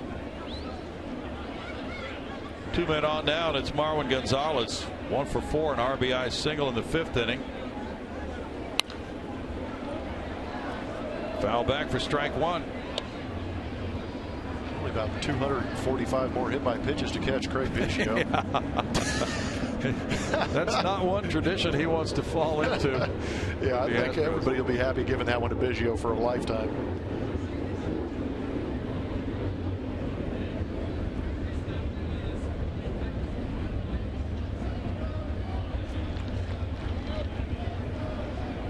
Jed Lowry's on deck.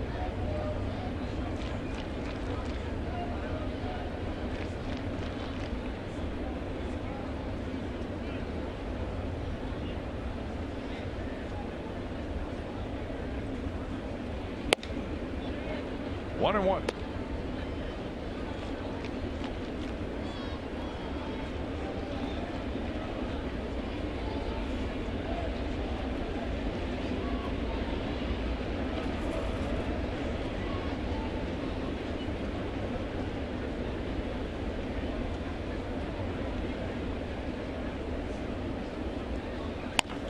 Up the middle, pitcher tries to kick it. Gregorius steps on second, throws to first. Double play, 6-3. Nick Goody's lucky he didn't kick it. I agree with you. Exactly what does that accomplish anyway when a pitcher does that? I don't know. I don't know what instinct triggers off. If I kick this, I'm going to be in a better situation. Unless he's played a whole lot of soccer and can direct that ball to the third baseman. Good luck. Jed Lowry takes strike 1. Watch the pitcher's right foot. Ball not hit all that hard, but if you happen to get a skate on that thing, it's going to probably not work to your advantage. There is a shortstop right behind you there. Yeah, they've got guys playing behind you. That's true. If you deflect it, it's not going to get to him.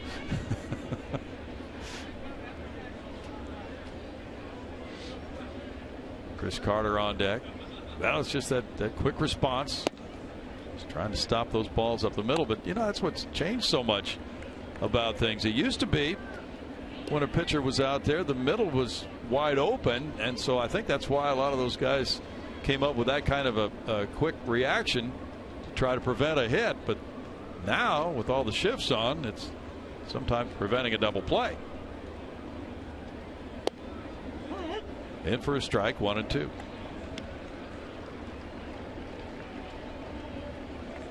No, that's a very good point with all the shifts, everybody playing behind him, but sticking to my theory that pitchers sometimes aren't all there.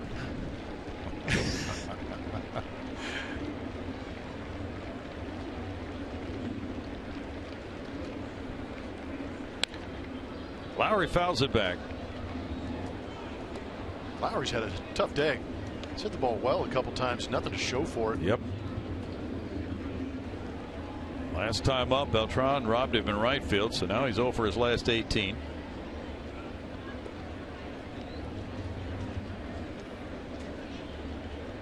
But Jed's been hitting in the middle of this lineup since he came back. He's hit 4th. He's hitting 3rd today with Correa resting.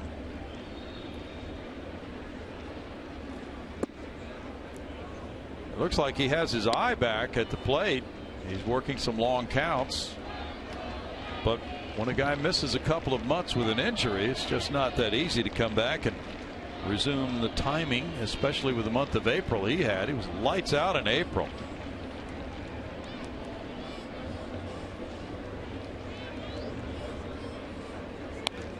Fouls it back. No, he was carrying those Astros early on with some of those ABs he was having. In that sense, don't you get the feel sometimes that this is the Astros year, because one player goes down, another one steps up. Springer's been out, but the team has played roughly 500 ball during that time, even though the offense has fallen off. The pitching has picked up. Now Springer's about to come back, it appears.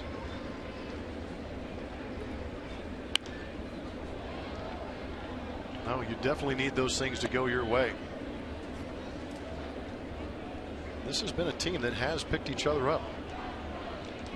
With the bullpen talking about that. You saw it in the series, a couple of those series back at Minute Maid Park, where the bullpen may have given up a lead. Guys come in, get that big hit to back them up, or somebody else comes in to leave their inherited runners on base. But I think that is a testament to coaching staff and these guys believing in themselves. Gregorius out to left, but he sees Young behind him with a catch. And it's no runs, a hit, and a man left. Going to the bottom of the ninth, 6-2 Houston.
To hold on to the 6-2 lead and get a series win over the New York Yankees. Earlier we showed you some exciting plays from exciting players, specifically in the outfield. For our Whataburger What a Play, we asked which one was your favorite, and here is the winner. It's George Springer with this fabulous catch. This was all the way back on April 12th. Tony Sipp on the mound.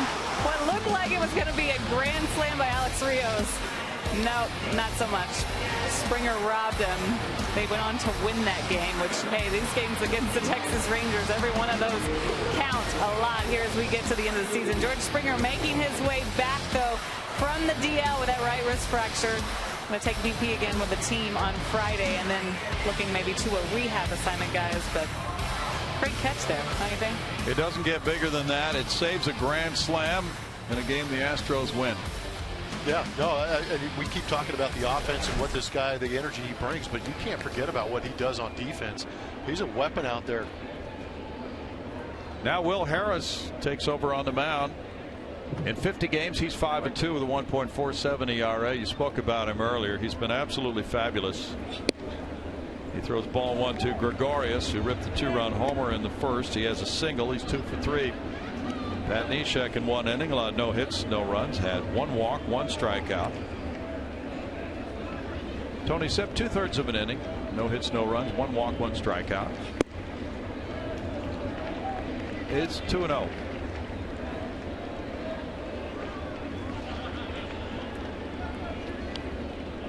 Harris got his 7th hold of the year in the 3-1 win over the Dodgers. That was Saturday. 2 balls and a strike. Numbers are truly awesome. Whip under 1, averaging a strikeout per 9 innings, or 9 strikeouts per 9 innings. He said his stuff is about the same as it has been in the past. So how do we explain that?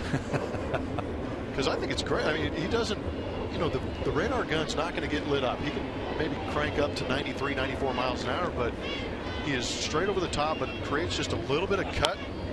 Seems to throw the hitters off pretty good. Castro throws out Gregorius, 1 out. Well, he has a little different grip on his curveball this year, and he thinks that pitch might be improved. That's been a devastating pitch. It is a hammer, and it is a quick snap on that hammer too. But prior to coming to the Astros on waivers last November, he had pitched for Colorado and Arizona for portions of 3 seasons, and he had struck out 107 in 99 innings. Chris Young bats. He's 1 for 3. Sometimes these guys just need to get onto a roster where somebody will put them in there and let them figure it out. True. And he has really seized this opportunity and run with it.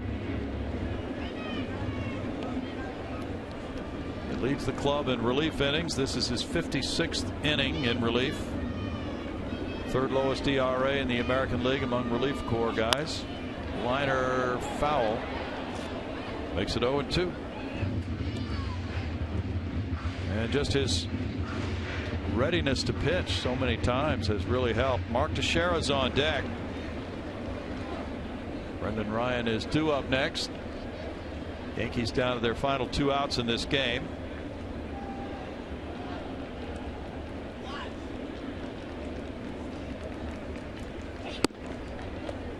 One and 2.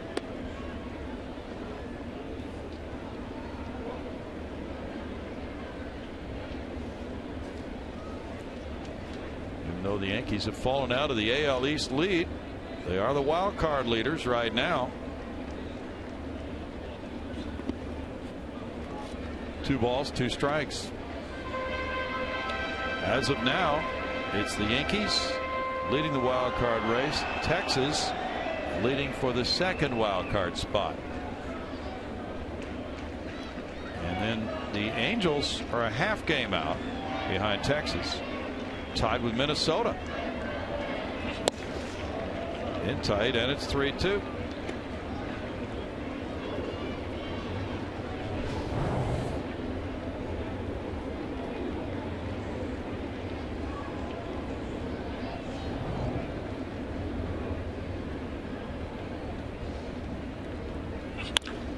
Line drive caught at 3rd by Valbuena.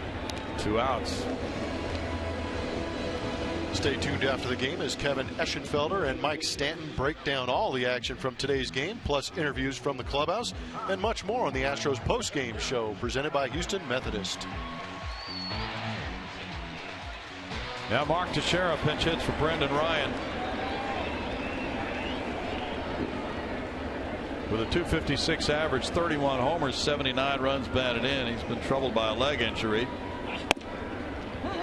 Strike 2 Teixeira. After resting for a few days, he got back in the lineup last night, was 0 for 2, but was not running well. So he came out of the one-sided game, the 15-1 win. And grounds this one to first. Carter recovers, tosses to Harris for the final out. The Astros win 2 of 3 at Yankee Stadium. And it's win number 71 of the season. The first American League team since the 1974 Orioles to allow 2 runs or fewer in 9 consecutive games. The pitching continues to be outstanding. In 3 hours 26 minutes, Evan Gattis hits a couple of bombs to take him to 22 to tie his major league high. And the Astros take 2 of 3 in the Bronx. 6-2 the final today.